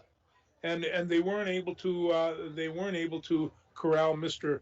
Levander, and he kind of ran loose. So yeah, it was one of those games that the Broncos scored first, but 32 unanswered here for the Giants, and a game that I thought was going to be closer than a lot of people thought. Yeah, ended up being, well, a blowout is probably the only way you can put it. 32-26.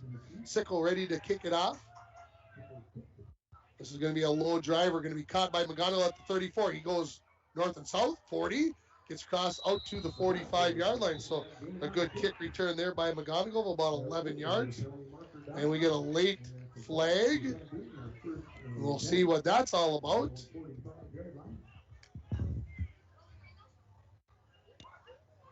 I will even hazard a guess on what that penalty is. No, anybody's choice.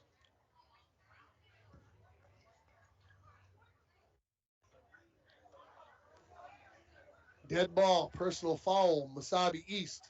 So now you should think that that's a 15-yard penalty, but we'll see how many we get. 3, 4, 5 is the final countdown, George. Are we going to get 10? No, we're going to get 15. I wonder what that one was for. So the Broncos will have it 1st and 10 at the Giant 40-yard line. Small wins, George. That's all I'm looking at. Small victories. That's what I got to look at it. Yeah. So I wish I could tell you who number 27 was for sure. I do think that it is Jake. Well, no, it's not Parker. Jake Olson, I think, is 27. He's 22. The running backs in the backfield are number 44, Cooper Crandall, and number 27, Jake Olson.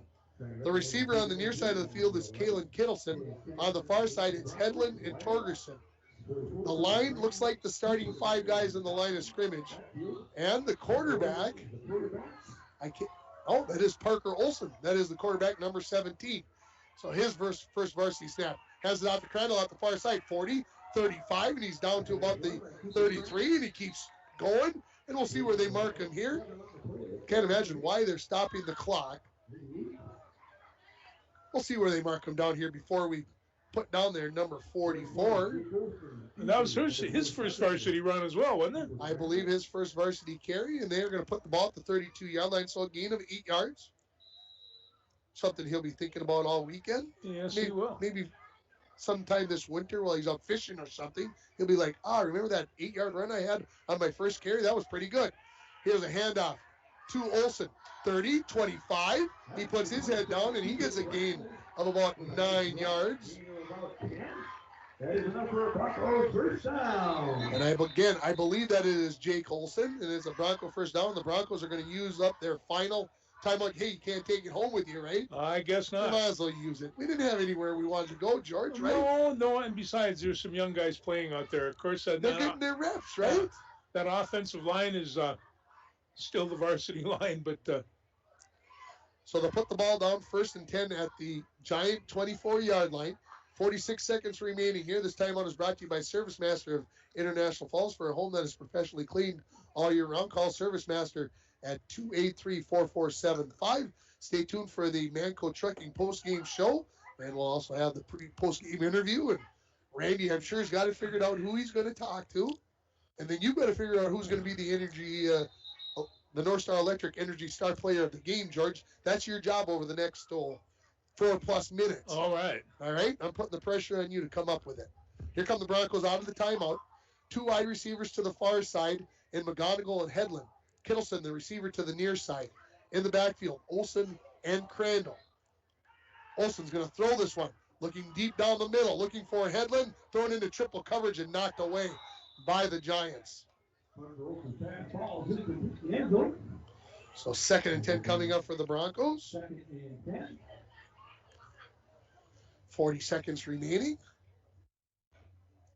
So we'll do it all over again from the 24-yard line.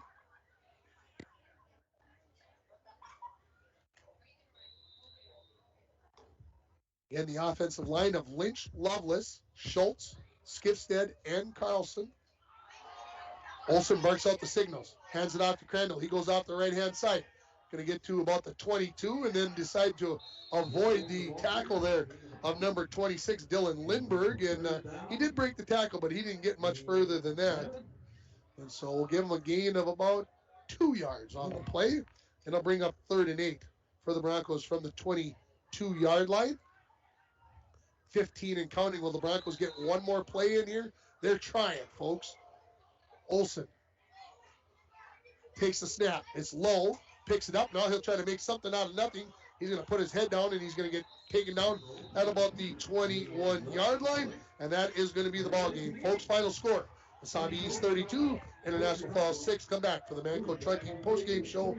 You're listening on K104, RJBroadcasting.com, and you're watching on YourLiveEvent.com. It's the Chevy Open Road Sales event right now at Ekman GM of International Falls. Check this out. The new 2021 Chevrolet Silverado 1500 Crew Cab, Standard Box 4-wheel drive LT Boss, MSRP $57,500, sale price $54,000. Or this 2021 Chevy Silverado 1500 Crew Cab Short Box 4-Wheel Drive LT Trail Boss MSRP $54,705, sale price $51,205. Chevrolet, find new roads. Find out more at EckmanGM.com. At Packaging Corporation of America, we're proud to sustainably manufacture America's top-selling brand of paper right here at our International Falls Mill. PCA is committed to U.S. manufacturing, environmental excellence, and providing great support to the many events that make our community unique, including the International Falls Bass Championship. At Packaging Corporation of America, we make more than paper.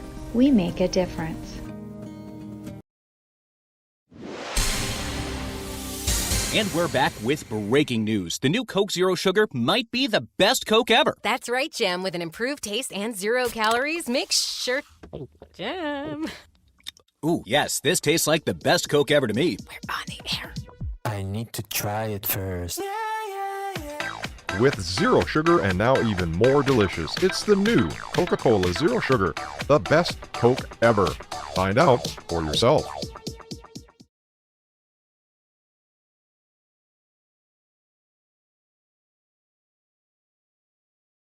What do you think about the game? Yeah, you know, we came out flying. You know, first quarter it was 8-6. We were flying around, and then just the little things that killed us. You know, falling starts. You know, we probably had 6, 7 of them. Just the little things we gotta dial back in. Yeah, penalties and turnovers were big there. It was a real first half. It was going both ways, and it seemed like you're each trying to yourselves out the first. We were, yeah, that's exactly. Okay, because it seemed like the second half they came out and went back to the game, and you guys were trying to do more of what was successful for you guys when I saw you against Chisholm. Is there any adjustments you made in the second half then? No, we game planned for this game. We knew exactly what they were coming out in, and we knew, they like to switch it up a lot. Like every play, they got a 5 front, then a 4 front, then a 6. We adjusted to that. We thought the pass game would get going, and things just don't happen sometimes. Yeah, it seems like you shut down their pass game. Vander so explosive, little crease, and he's gone. He's got some speed on him, put it that way. Yes, he does. Well, that was a real hard. Gavin, fun watching you guys play. Up next week. That is Gavin Loveless along with Randy Anderson down on the field. We'll take another quick break. We'll come back and we'll name our player of the game. You're listening to the post-game show on K104 and online at rjbroadcasting.com. Falls International Airport is an economic engine for our area. Daily commercial flights, along with private aviation, brings visitors from across the country to do business with local firms as well as vacation here. And the airport provides access for local residents to connect to the world as well as a wide variety of job opportunities. The new airport terminal makes travel comfortable, convenient, and many times cost competitive. Falls International Airport, giving you another travel option and strengthening the economic fabric of our community.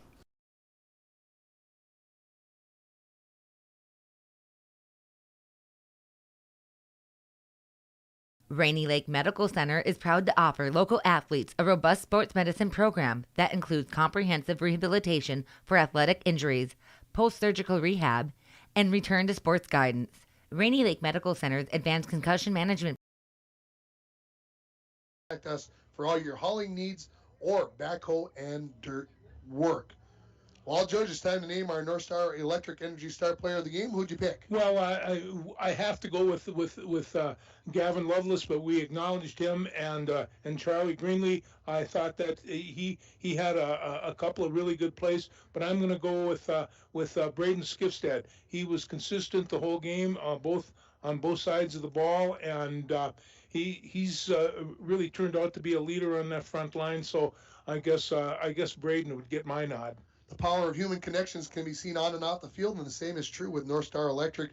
Congratulations to Braden Skifstad, this game's Energy Star Player of the Game from North Star Electric. Final score here, 32-6 in favor of the Mesabi East Giants as they improved to 3-0 on the season. The Broncos will fall to 0-3, and they will be in Deer River next Friday to face the Deer River Warriors. And I'm going to take a look over my shoulder here, folks, just quickly and see if I can find out who the heck Deer River was playing tonight. And there they are, 2-0. They're taking on Northwoods. They had their hands full with TJ Chimodi tonight. So I'll be interested to see how that went. And we'll see if the Warriors are either 3-0 or 2-1 when we get down to Deer River next Friday. Any final thoughts, guys? No, the team had to contain Lavender, and they did not. And so he busted loose. I know in 3 plays he had 71 yards, 3 successive plays, and that wasn't even the big 63 runner that he picked up at the end. So yeah, he was a bunch, and they weren't able to contain him. The Broncos did open the scoring here on an 11-yard touchdown pass from Cody Joslin to Hendricks Torgerson. They missed the 2-point conversion, and it was 6-0 just 3 minutes and 21 seconds into the first quarter. From there, it was 5 touchdowns for the Giants. They got an 11-yard run from Lavander in the first quarter, and they got the 2-point conversion to make it 8-6. Lavander scored from 4 yards out with 1:16 remaining in the first half to make it 14-6. Logan Schrader got things going in the second half. He got a 1-yard run in the third quarter, a 4-yard run in the fourth quarter, and then the 38-yard fumble recovery after the muffed punt by Tyler Jacobson. All those extra point runs were failed, and out of all the conversions tonight, the Broncos only won with the Giants getting that one converted. So the final score, 32-6 here from Sports Stadium. For everybody here at K104, this is Tim Ringhoffer wishing you a very good evening. K104 and RJBroadcasting.com.